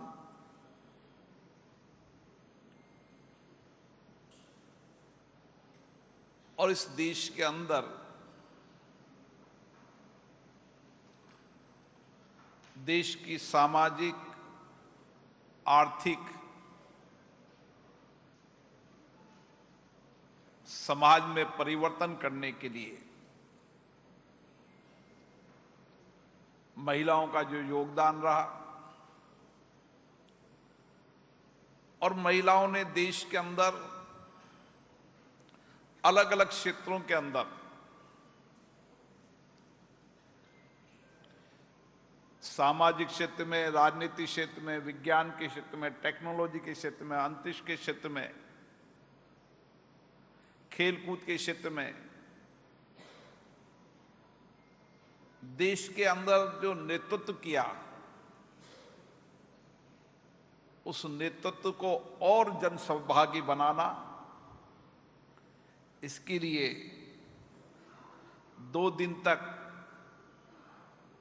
गहन विचार विमर्श हुआ, चर्चा हुई, संवाद हुआ, अपने अपने अनुभव साझे किए ताकि इस देश के अंदर हम लोकतंत्र के माध्यम से महिलाओं की भागीदारी के माध्यम से कैसे सशक्त और विकसित भारत बना सकते हैं.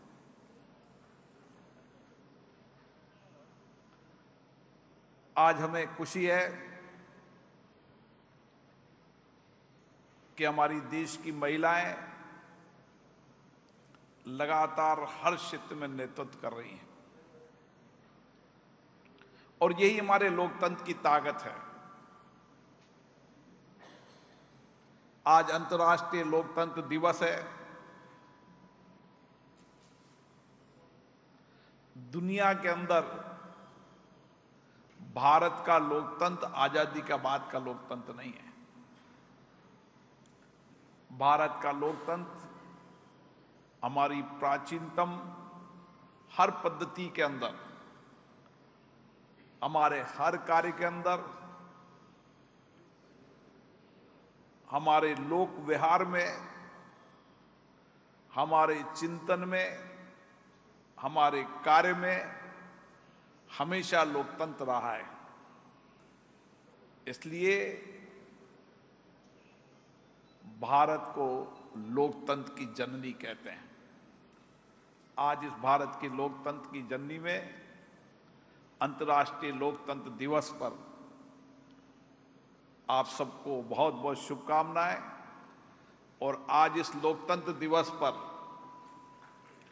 देश भर से चुनी हुई जनप्रतिनिधि महिलाएं लोकतंत्र को सशक्त करती हुई हमारी पंचायत से लेकर संसद तक जिनकी भागीदारी ने राज्य और देश के विकास और निर्माण में नया योगदान दिया है, मैं आप सबको बहुत बहुत शुभकामना देता हूं, बधाई देता हूं।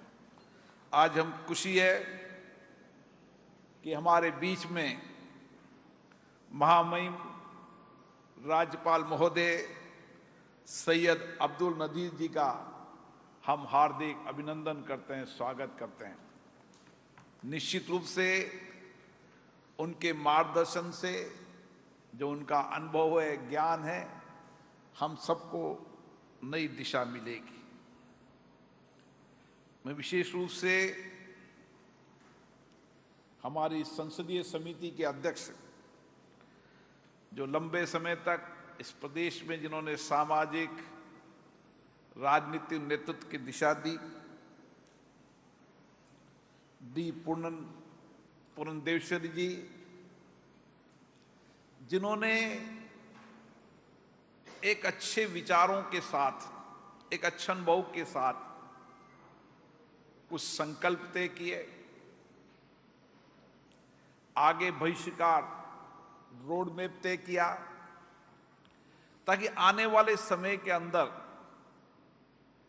हम राज्य और केंद्र विधानमंडल की संसदीय समितियां किस तरीके से देश के लोकतांत्रिक प्रणाली के अंदर पंचायत से लेकर नगर पालिका से लेकर जो भी हमारी लोकतंत्र संस्थाएं हैं, उनके महिलाओं के योगदान के माध्यम से हम लोकतंत्र को सशक्त करते हुए, उनकी और भागीदारी निभाते हुए हम किस तरीके से सामाजिक जीवन के अंदर आर्थिक स्वावलंबन, आर्थिक सहभागी को बढ़ाकर किस तरीके से देश को आगे बढ़ा सकते हैं।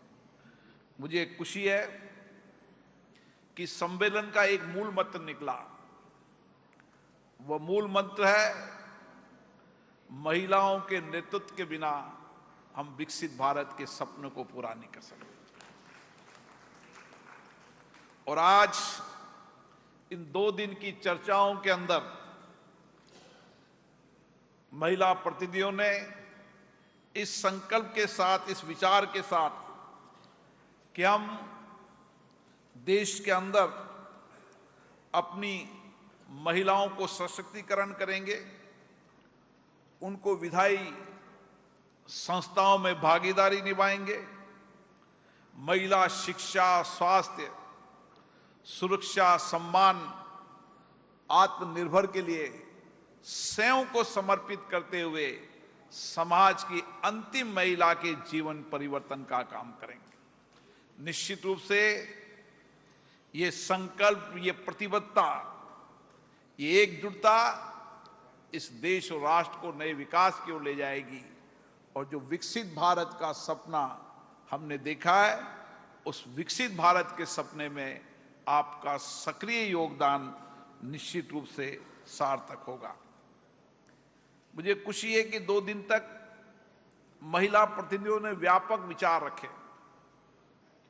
अभी हमारे डिप्टी चेयरमैन साहब बता रहे थे, क्योंकि सबका नाम लेना संभव नहीं था, लेकिन उन्होंने कुछ उदाहरण दिए कि किस तरीके से महिलाओं ने अपने विचार रखकर इस विकसित भारत के अंदर हमारा सामाजिक मॉडल कैसा होना चाहिए, किस तरीके से हम समाज के अंदर शिक्षा, स्वास्थ्य की दृष्टि के अंदर क्या परिवर्तन कर सकते हैं।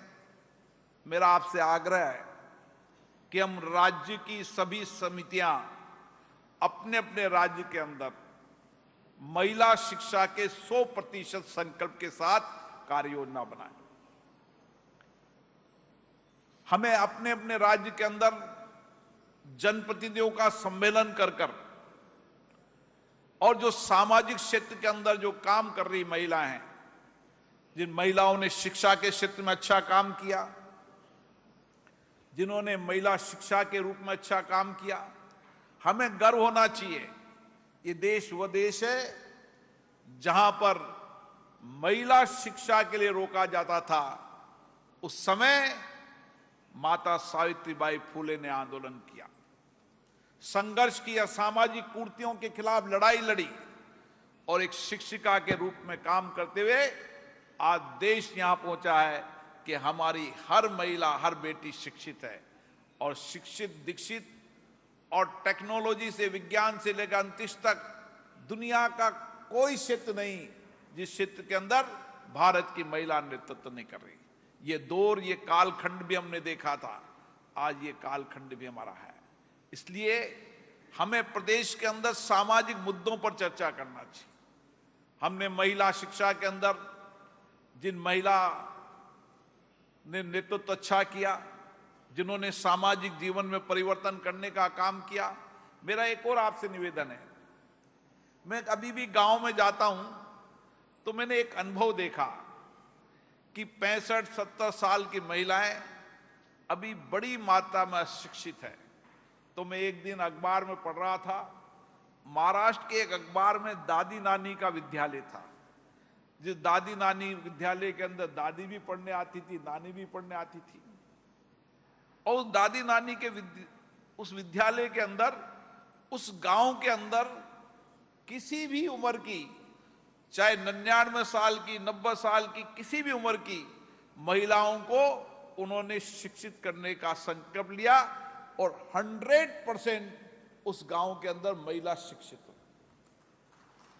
मैंने भी एक ऐसा प्रयास किया, कठिन है, लेकिन धीरे धीरे प्रयास करते करते परिणाम आया कि उस गांव के अंदर 100% महिला शिक्षित हुई। तो हमारा संकल्प नई बालिकाओं को तो शिक्षित करना ही है। अभी भी कई कठिनाइयां, कई चुनौतियां हैं। स्कूल कोई 4 किलोमीटर, 5 किलोमीटर दूर होने के कारण कई बेटियां आगे के क्लास में नहीं पढ़ पाती। कॉलेज में भी जाने में उनको चुनौतियां, बाधाएं आती हैं। इसलिए हमारा प्रयास होना चाहिए कि हम किस तरीके से महिला छात्रावास के निर्माण के अंदर राज्यों से बात कर कर एक विशेष भूमिका बनाए, ताकि हर बेटियां शिक्षित हो सके, उच्च शिक्षा प्राप्त कर सके, टेक्नोलॉजी की शिक्षा प्राप्त कर सके। क्योंकि जब टेक्नोलॉजी का जमाना है तो हमें आने वाले पहले उपखंड स्तर पर, धीरे धीरे पंचायत स्तर पर कंप्यूटर शिक्षा की लाइब्रेरी महिलाओं की खोलने का एक अद्भुत प्रयास करना चाहिए।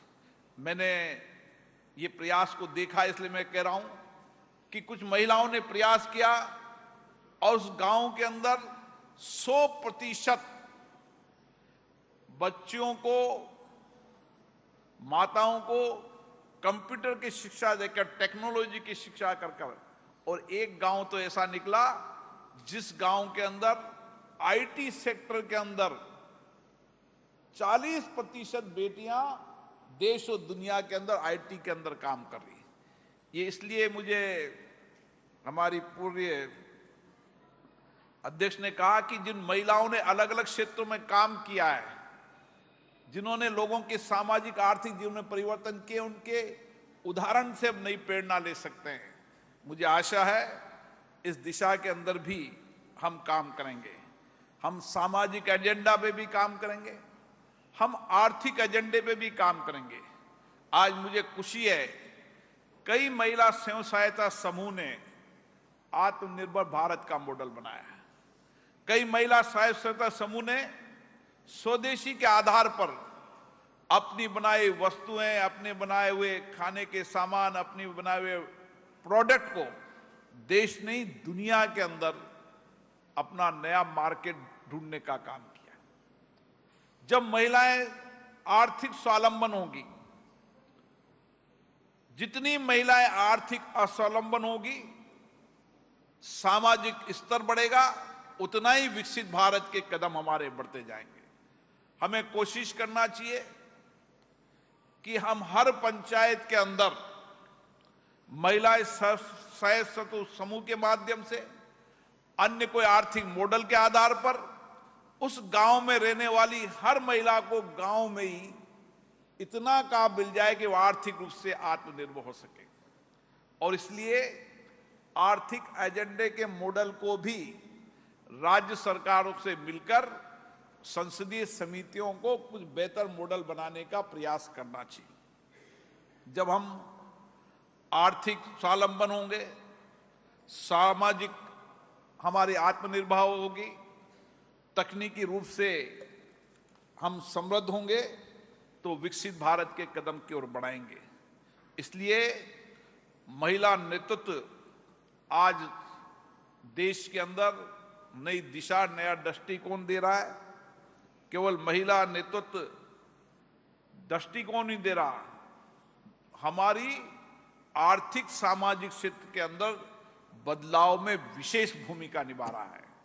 और मुझे खुशी है कि आज आपने भी समय को परिवर्तन देखा है। कोई समय था जब गांव की बेटी गांव में रहकर शादी हो जाती थी। आज गांव की बेटी देश और प्रदेश और दुनिया के अंदर नेतृत्व कर रही है। ये बदलाव हमने हमारी आंखों से देखा है, लेकिन हमारा सपना बड़ा, हमारा लक्ष्य बड़ा है, हमारा विचार दृष्टिकोण बड़ा है। हमें बहुत दिनों तक इंतजार नहीं करना, हमें तेजी से काम करना है, हमें संकल्पित होकर काम करना है और जल्दी उन लक्ष्यों और संकल्पों को पहुंचाना है, क्योंकि देश और प्रदेश ने हमें नेतृत्व दिया है। और इसलिए हमारी जिम्मेदारी बन जाती है कि जो नेतृत्व की क्षमता हमें दी है, उसका लाभ समाज की अंतिम महिला को मिले, यही हमारा संकल्प होना चाहिए। क्योंकि हमें चुना है, जनता ने बहुत अपेक्षाओं के साथ चुना है। हमारी अपेक्षाएं, हमारा संकल्प और गहरा होना चाहिए। मुझे आशा है जब सब जनप्रतिनिधि लोग, डेमोक्रेसी के अंदर सब जनप्रतिनिधि, पंच से लेकर सरपंच से लेकर पंचायत समिति से लेकर जिला परिषद, नगर पालिका, हमारा डेमोक्रेटिक सिस्टम गांव से लेकर संसद तक है। इसलिए हमें प्रयास करना चाहिए कि हमारे इस लोकतांत्रिक सिस्टम को में महिला नेतृत्व को हम और तेजी से विकास की ओर बढ़ाएं। हमारा महिला नेतृत्व गांव के अंदर सरपंच हो तो जो महिला नेतृत्व ने सरपंच के आधार पर उस गांव के अंदर जो सामाजिक आर्थिक परिवर्तन किया, उसके मॉडल को प्रदेश के अंदर बताएं, ताकि और महिला सरपंचों को उनसे प्रेरणा मिले। जो गांव की पंच है, उस पंच ने जो कुछ भी सामाजिक, आर्थिक, स्वास्थ्य के मॉडल पर जो परिवर्तन किया, उसका बनाएं। प्रधान है, जिला परिषद सदस्य है, जिला प्रमुख है, नगर पालिका अध्यक्ष है, इन सब जनप्रतिनिधियों को, क्योंकि हम डेमोक्रेसी के इस पिलर के रूप में काम कर रहे हैं, इसलिए हमारा डेमोक्रेटिक सिस्टम जो महिलाओं का नेतृत्व किसी राज्य में 33% है, किसी राज्य में 50% है। हमारा नेतृत्व इतना बड़ा है, आने वाले समय के अंदर प्रधानमंत्री जी ने कहा है कि देश के अंदर विधानसभा, लोकसभा में 33% हमारा नेतृत्व होगा। और हमेशा प्रधानमंत्री जी का मत और विचार रहता है कि हम हर देश की महिलाओं को आर्थिक स्वावलंबन से खड़ा करें, उनकी आर्थिक सहभागी हो, महिलाओं के कार्यबल में विस्तार हो, कौशल और कुशलता, जितनी महिलाओं में स्किल्स तेजी से सीखती हैं, पुरुष इतनी तेजी से नहीं सीखते। इसलिए हमारी कौशल कुशलता के अंदर हमें जन्म से ही, स्वभाव से ही, कार्य से ही हमारी कौशलता अद्भुत है, हमारा धैर्य अद्भुत है, हमारा विवेक अद्भुत है, हमारा आत्मविश्वास, हमारा संकल्प अद्भुत है। ये भारत की महिलाओं में है और इसीलिए आपसे देश को बहुत बड़ी अपेक्षाएं हैं और उन अपेक्षाओं को पूरा करने की जिम्मेदारी आप पर है। मुझे आशा है हम एक ऐसे सामाजिक सिस्टम को बनाएंगे, हम एक ऐसे आर्थिक इको सिस्टम को बनाएंगे, हम टेक्नोलॉजी के एक बेहतर इकोसिस्टम को बनाएंगे, हम महिला सुरक्षा से लेकर महिलाओं के सम्मान में जो भी हमारी कार्य प्रणाली है उसको बेहतर बनाएंगे और राज्य की संसदीय समितियां अपने अपने राज्य में, हमारी चेयरपर्सन से मेरी सुबह चर्चा हुई थी, हमारा प्रयास है कि हर राज्य की विधानसभा के अंदर हमारी इसकी चेयरमैन, जहां कमेटी नहीं बनेगी, हम जनवरी के अंदर जब स्पीकर कॉन्फ्रेंस का सम्मेलन होगा, जब सब स्पीकरों से आग्रह करेंगे कि वह यहां पर महिला कल्याण, महिलाएं स्वावलंबन की कमेटी बनाए और फिर राज्य विधानसभाएं अपने अपने राज्य के अंदर महिलाओं की आर्थिक सामाजिक भागीदारी के अंदर नए मॉडल को खड़ा करे, नया नेतृत्व दे। जब तक हम गांव के उस वंचित गरीब महिला के जीवन के अंदर आर्थिक सामाजिक परिवर्तन नहीं करेंगे, जब तक हम विकसित भारत के सपने को पूरा नहीं कर पाएंगे। इसलिए हमारा आज का यही लक्ष्य है कि हम देश के अंतिम गांव के अंदर, अंतिम छोर पे बैठी उस महिला के सामाजिक आर्थिक जीवन में परिवर्तन लाएंगे। शिक्षा, स्वास्थ्य से लेकर आर्थिक मॉडल ऐसा तैयार करेंगे जो स्वदेशी भी हो और आत्मनिर्भर भी हो, ताकि हम स्वदेशी आत्मनिर्भर के आधार पर उनको आर्थिक स्वावलंबन भी करेंगे, सामाजिक सुरक्षा का एक कवच भी देंगे और सामाजिक जीवन के अंदर जो कुछ भी बाधाएं, कठिनाइयां, चुनौतियां हैं, उनका लड़ने का अद्भुत साहस भी देंगे। आपके 2 दिन के अधिवेशन में जो सारगर्भित चर्चा हुई, जो अनुभव, बेस्ट प्रैक्टिस से साझे हुए, निश्चित रूप से इस दस्तावेज को लेकर हम आगे बढ़ेंगे और देश में हम सब इस संकल्प के साथ कि हमें विकसित भारत बनाना है, आत्मनिर्भर भारत बनाना है, इसके लिए हमारी सक्रिय भागीदारी होगी और इस संकल्प, इस धरती से जो संकल्प लेकर जाता है वो पूरा होता है। ये धरती वह है जिसने हमेशा सामाजिक और आध्यात्मिक आंदोलन की एक नई दिशा दी है। आप सबको बहुत बहुत शुभकामनाएं, बहुत बहुत बधाई।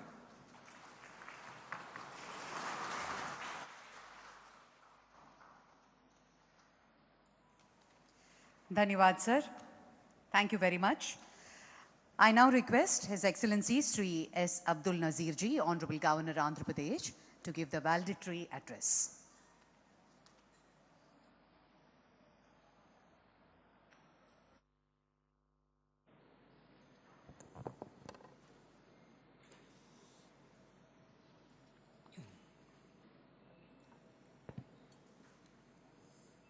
Shri Om Birla Ji, Honorable Speaker of Lok Sabha, Shri Harivansh Narayan Singh Ji, Honorable Deputy Chairman of Rajya Sabha,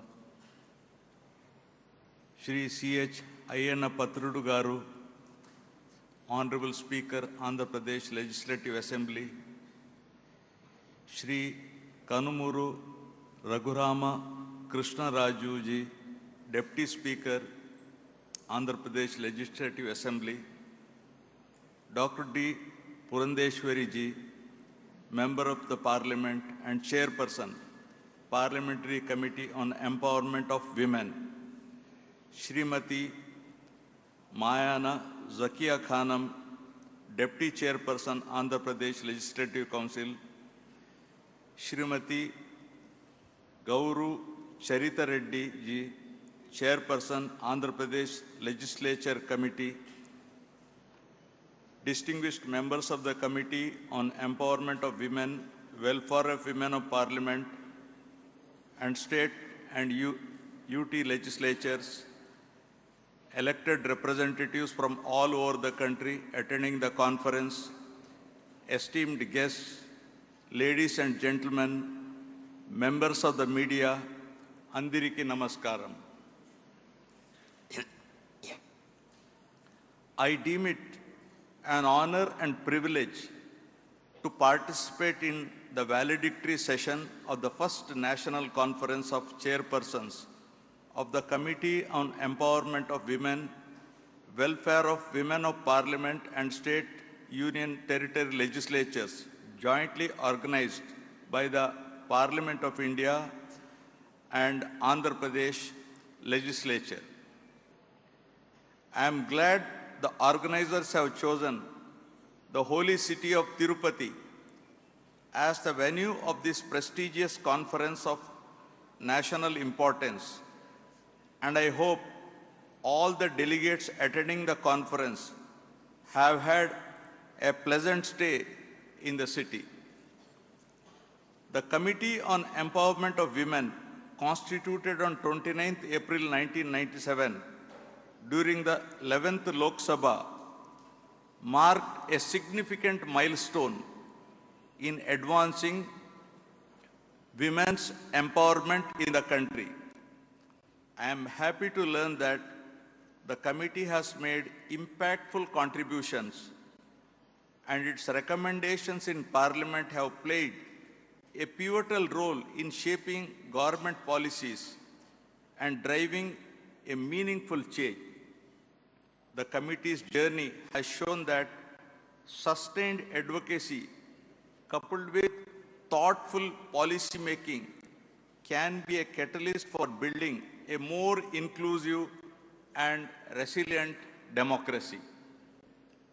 Women's empowerment is not just for women. Women's empowerment is not just for women.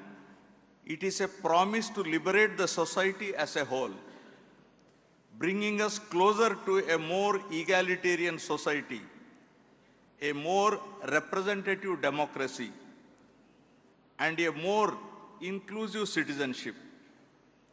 As Maya Angelou, an American poet, once said, and I quote, "Each time a woman stands for herself, each time a woman stands for herself, she stands for all women."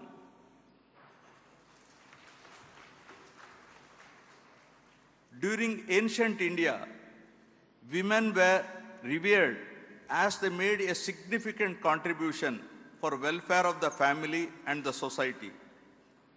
Women were given a high status within the society and they were provided the opportunities to attain intellectual and spiritual knowledge. The system of sati and child marriage were not prevalent in those days. In Rigvedic society, women were admired and well respected. The following Sanskrit shloka from Manusmriti emphasizes the importance of respecting and honoring women. Yatra naryasti pujyante ramante tatra devataha. Yatrei tastuna pujyante sarvatra palakriya. Meaning, where women are honored, divinity flourishes there. Right? Where women are dishonored,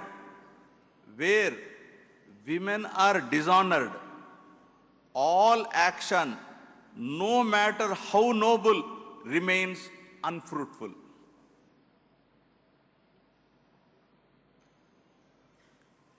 Although religion played a significant role in ancient Indian society, equal emphasis was given to education through religious scriptures. Women were given equal recognition within the society, and they participated in all activities and functions along with men without any discrimination. Here I am reminded of the following Sanskrit shloka, which defines the importance of women in a family. This is applicable to the country also, right? Striyam tu rocha manayam sarv tadrochate kulam. Tasyam tvarocha manayam sarvamevana rochate. Meaning, a family's happiness depends on woman's joy.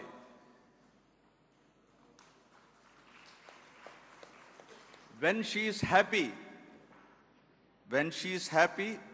the family thrives. When she is not, everyone in the family feels the impact. The same thing applicable to the state and to the country also in the present day context. In 8th century BCE, Vedic sage Yajnavalkya had imparted divine knowledge to Maitreyi. She had not only been able to comprehend high philosophy, but had also acquired divine knowledge and is considered a symbol of Indian intellectual woman. She stood as the example of educational opportunities available to women in Vedic India, right? In Vedic India, Vedic period. Saint poet Atakuri Molla, a potter's daughter, also known as Kavaitri Molla, was the 16th century Telugu poet who authored Molla Ramayana, a Telugu version of Sanskrit Ramayana. Molla's Ramayana is very popular among the masses because of its simple and beautiful language, and she became immortal in the annals of Telugu literature. She was the first woman saint poet who wrote Ramayana in Telugu. In Hindu Dharma, there is prevalence of the viewpoint that man and woman represent two aspects of one person. Scriptures say that Lord Shiva consists of the body in two halves. One is the male and other is of the female. At the same time, women were under protection of their fathers before marriage and of their husbands after marriage and sons in old age. This is a starting point. This is where we led to in a different path. The dependence of women upon their fathers, husbands, and sons was primarily due to the reason that they did not have the right to property. Hindu co-personary. They were no longer independent and became dependent upon the male-dominated society. In this manner, the social, cultural, and religious backbone of the Indian society was transformed into the patriarchal structure which provided a secondary status to women. In ancient India, the divine feminine is represented as Shakti or the divine mother, and woman's role in society building a beautifully articulated in the following Sanskrit shloka. Nari asya samajasya kushala vastukara asti, meaning woman is the perfect architect of the society. Even though women were considered as the supreme power in the form of Durga, Sita, Kali, Draupadi, and Savitri in the mythological legends, the kind of respect and status that a woman should be getting appears to be lost in oblivion in the male-dominated society, right? The Renaissance movements led by the great leaders like Raja Ram Mohan Rai, Ishwar Chandra Vidyasagar and others brought about radical change in the form of Bengal Sati Regulation Act 1829 that made the practice of sati illegal, and the Hindu Widows Remarriage Act of 1856 abolishing child marriage that laid the foundation for women's emancipation.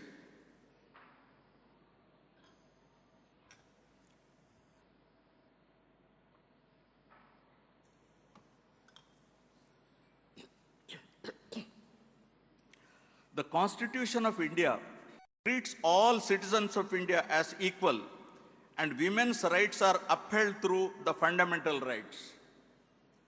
The principle of gender equality enshrined in the Indian Constitution in its preamble, fundamental rights, fundamental duties, and directive principles.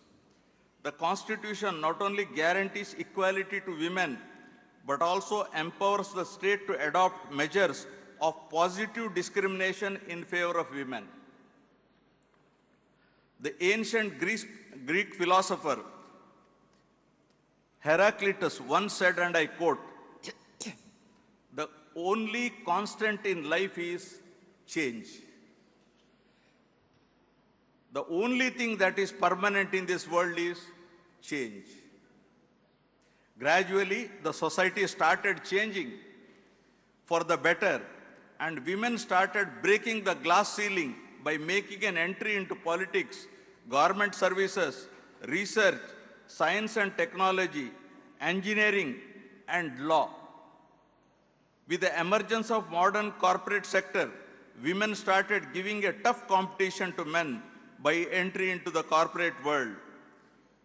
Rani of Jhansi, Rani Lakshmibai, Begum Hazrat Mahal, Savitribai Phule, Sarojini Naidu, Razia Sultan, Ahalyabai Holkar, Aruna Asaf Ali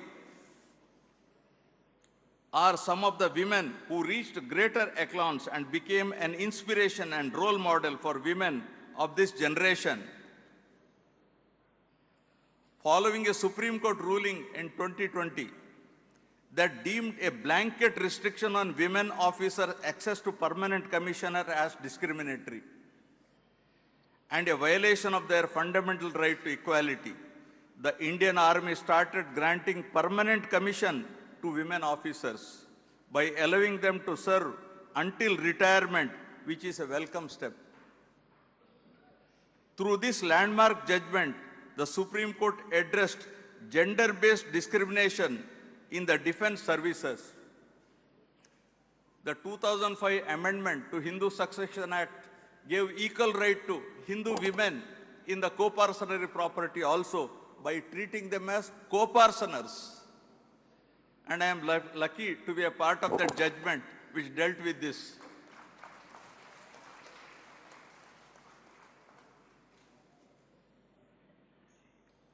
India is one of the few countries in the world where maximum laws have been passed to protect the rights of women.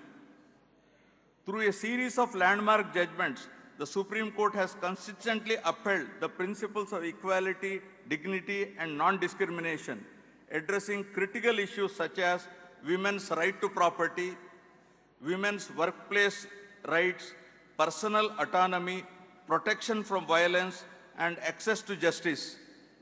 These judgments have not only shaped the legal landscape, but have also strengthened the social fabric by ensuring a more inclusive and equitable future for women.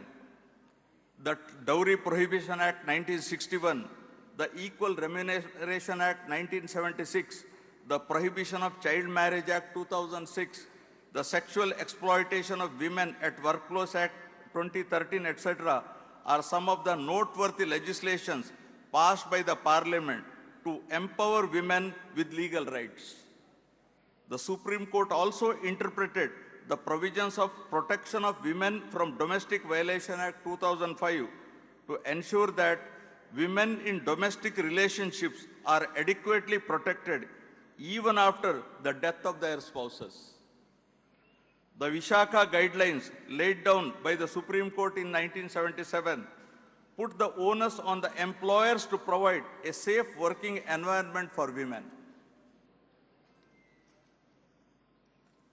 In a landmark judgment delivered in 86, Mary Roy's case, the Supreme Court held that women were entitled to an equal share in their father's property. This judgment significantly advanced property rights for women, reinforcing the principles of gender equality and non-discrimination. The Women's Reservation Bill 2023, I am sure you must have discussed about this bill yesterday and today, also known as Nari Shakti Bandhan Adhiniyam, is a historic legislation culminating into Women's Reservation Act 2023. The bill aims to reserve 1/3 of the seats in the Lok Sabha, state legislative assemblies, and Delhi Legislative Assembly for women. This bill was passed by the Parliament in December 2023. The reservation will be implemented after the completion of the delimitation process and census.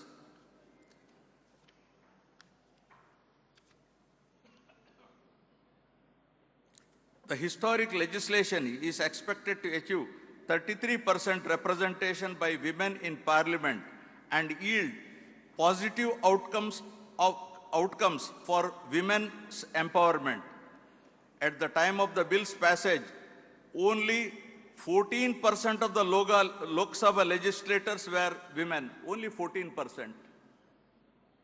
While that represents India's highest proportion since independence, it was far below the global average of 26.5%. Amongst the state legislative assemblies, Chhattisgarh has the highest level of women legislatures at 18%, while Himachal Pradesh has just one woman legislator and Mizoram has none. The new legislation requires that in each election, 33% of the seats in assemblies and the Lok Sabha be assigned for only female candidates. This law will now enable greater participation of women in policy making and equitable governance at the state and national level. Through this historic legislation, India sent a clear message to the world that the path to gender equality is not only essential, but attainable. Similar legislation has been enacted in 64 other countries, ranging from Belgium to Rwanda. Rwanda's 2003 constitution set a 30% quota for women in elected positions. And 10 years later, the country became world's leader for gender equality in politics, with women occupying 64% of the parliamentary seats. In terms of women's participation in the parliament at the global level, I am sorry, India is ranked 148 among 193 countries, ranked 31st among 47 Asian countries, and 5th amongst 8 SAARC countries. This clearly shows that India is lagging behind in empowerment of women politically. Gender equality and women empowerment is the key for a country's sustainable development. Therefore, women should be encouraged to play an active role in politics. There is no better tool for the development of women than empowerment. And education is a very powerful weapon for women empowerment that makes them mentally strong and powerful. Before concluding, I would like to quote the following Sanskrit shloka, which is apt for the occasion, right? Atulam tatra tatteja sarvadeva sharirajam ekasta tadahonnari vyapa lokatrayam tvisha, meaning the incomparable radiance that was born from all gods, the incomparable radiance that was born from all gods and pervaded 3 worlds came to one place and took in the form of a woman. I thank the organizers for having invited me to be a part of this valedictory session of this prestigious national conference of the Committee on Empowerment of Women. Andariki ధన్యవాదాలు. Jai Hind.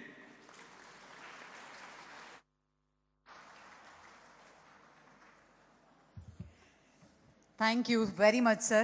That was certainly very, very inspiring. Thank you very much. On that note, ladies and gentlemen, I would like to make a very special announcement. On behalf of Shri Bojjula Venkata Sudhir Reddy Garu, Member of Legislative Assembly, Sri Kalahasti Constituency, along with his spouse, would like to present ethnic handloom saris to our esteemed delegates who have graced this conference. They will be presenting them to you in person today.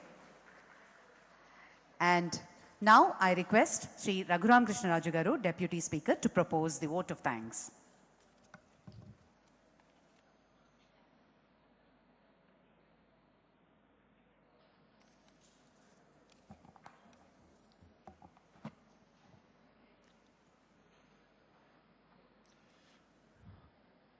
Respected Governor, His Excellency Shri Abdul Nazir Ji, Honorable Speaker Lok Sabha Om Birla Ji, Deputy Chairman of Rajya Sabha Shri Harivamsh Ji, my Andhra Pradesh Speaker, my colleague Shri Ayyanna Pathrudu Garu,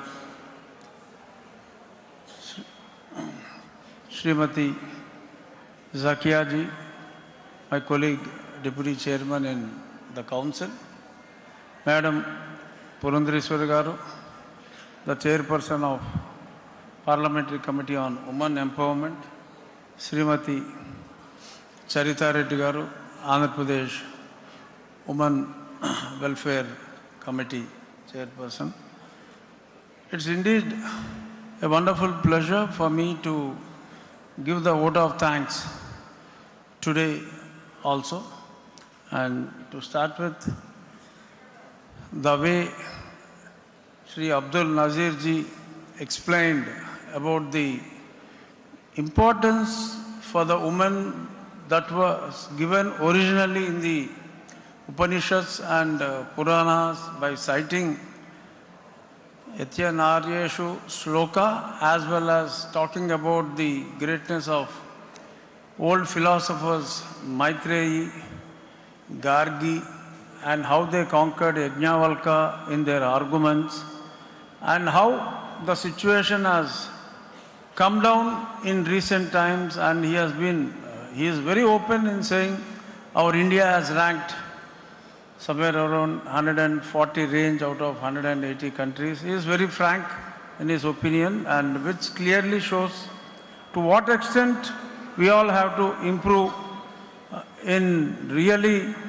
uplifting the spirit of this, really enforcing the spirit of this conclave. He made it very clear and shown the right path for all of you, us to implement and for you to achieve it. Thank you, Honorable Governor Sahab, for your enlightening speech for the entire women world. And I am thankful to Lok Sabha Speaker Shri Om Birla Ji. Yesterday he spoke very well, and today he continued with the same zeal. And in fact, even in the Parliament, I had seen many times, he always used to give priority for women MPs whenever they wanted to have a chance to speak. Always he has been so very considerate, and even this idea is his brainchild to have this kind of meeting. And what all he spoke, it's not what was written by someone and given it, because I know him for 5 years. I had followed him like a shadow, and whatever he spoke, he meant it. It has come from his heart. Thank you very much, Honorable Speaker, sir. And Harivamshji, yesterday he mentioned about my Chief Minister and the key role played by him. And today he spoke about each and every individual like Sudha Murthy ji and a few others, what all they spoke in an impressive manner. That clearly shows that he has not only attended, he had listened to who all had spoken what, and really thank you for your keenness and repeating and thanking the women members who all had spoken very well, sir. Your presence has really added, from Rajya Sabha attending this, has really added glory to this great seminar. And my boss, Ayana Patragaru, as usual, is always a live wire. And of course, today he did not comment on many issues. He has been somewhat sober today. Thank you very much, sir. And Purandareswari Garu, always she speaks so well, and she is not only educated, and she speaks so well, and what all she spoke now about the women empowerment. My Honorable Speaker, sir, was telling it is not only to talk, you will have to implement, but she strongly responded by saying it is your duty to implement all those things. And certainly we will ensure, madam, my Speaker, sir, and we all will try to do our best to whatever extent we can do that.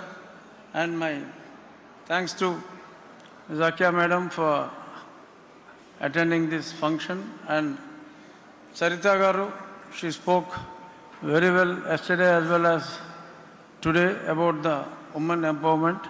And here I would like to add a few more lines before I conclude. Even we all talk of Adi Shakti. What is Adi Shakti? Adi Shakti is the first energy. We all compare women with energy, and woman as the life, how energy has created the universe, and the Srishti is created with a force, and that force we are linked with femininity, and we call Sitaram, we call Parvati Parameshwar. Everywhere we give importance to women, but that is only kept in the books. Though originally though Manu said we have to give priority, but in between the system had come down and women were let down. Now we all have to see, we have to cross, as Honorable Governor Sahab said, immediately our task is to cross Rwanda, not after several decades or anything. In the coming 5 years, I wanted all women MLAs, MPs to really become Adi Shaktis by true spirit, and you lead and you be the real Shakti as the Upanishads and Vedas have preached, and men are only to follow here, but unfortunately it is happening the other way around. Today you all take oath that we will be in the forefront and men have to only follow you. You take oath and you stick on to it, and we will be left with no option than following you. Thank you very much, and I sincerely thank entire government officials, especially my assembly team of almost 50 members. For the last 10 days they were camped here, headed by my Secretary General, Prasanna Kumarji. Thank you very much, sir, and thanks to Lok Sabha Secretary General and his entire team for the continuous support and coordination, and to the district administration, collector, the local commissioner, police, and for the wonderful arrangements at Chandragiri Fort. All performances were made mainly by women, especially the Adi Lakshmi and the other Ammavari Jatara dance, that is superb, and the local MLA, I thank Nani Garu and Tuda Chairman Divakar Reddy Garu for coordinating for that wonderful arrangements at Chandragiri Fort, and the real credit of having this particular yesterday's event at Chandragiri, it purely goes to my boss, my speaker, Ayyanna Pathuru Garu, right from the day one. Though there were some hindrances by Archaeological Society of India, my honorable speaker is very particular that I wanted the function to happen only there, and really we all have enjoyed. I hope every member had enjoyed at that particular Chandragiri Fort and the programs. Thank you, honorable speaker, sir, for specifically achieving what all you wanted. And once again, I wish after 3 years at Amaravati, as my honorable speaker wanted, Lok Sabha Speaker Sahab would allot that slot to our Amaravati, and we will make it as a much better event than this. Thank you very much. Thank you, one and all. Thank you, sir. Thank you very much. I request all of you to kindly rise for the national anthem, followed by the state song.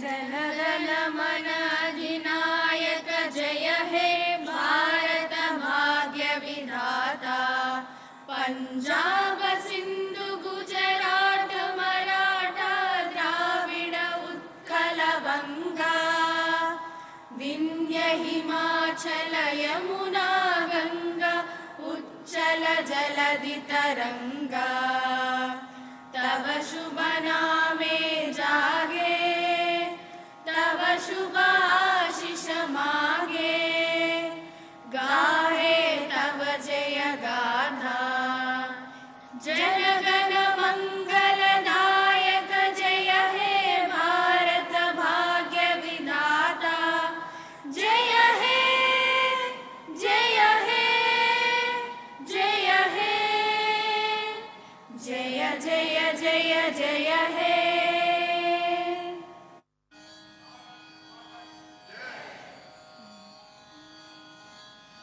మా తెలుగు తల్లికి మల్లె పూదండ మా కన్న తల్లికి మంగళారతులు మా తెలుగు తల్లికి మల్లె పూదండ మా కన్న తల్లికి మంగళారతులు కడుపులో బంగారు కనుచూపులో కరుణ సిరునవ్వులో సిరులు దొరలించు మా తల్లి మా తెలుగు తల్లికి మల్లె పూదండ మా కన్న తల్లికి మంగళారతులు గలగల గోదారి కదలిపోతుంటేను బిరబిరా కృష్ణమ్మ పరుగులెడుతుంటేను బంగారు పంటలే పండుతాయి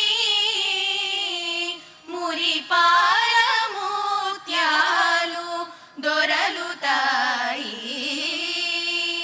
మా తెలుగు తల్లికి మల్లె పూదండ మా కన్న తల్లికి మంగళ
Thank you very much.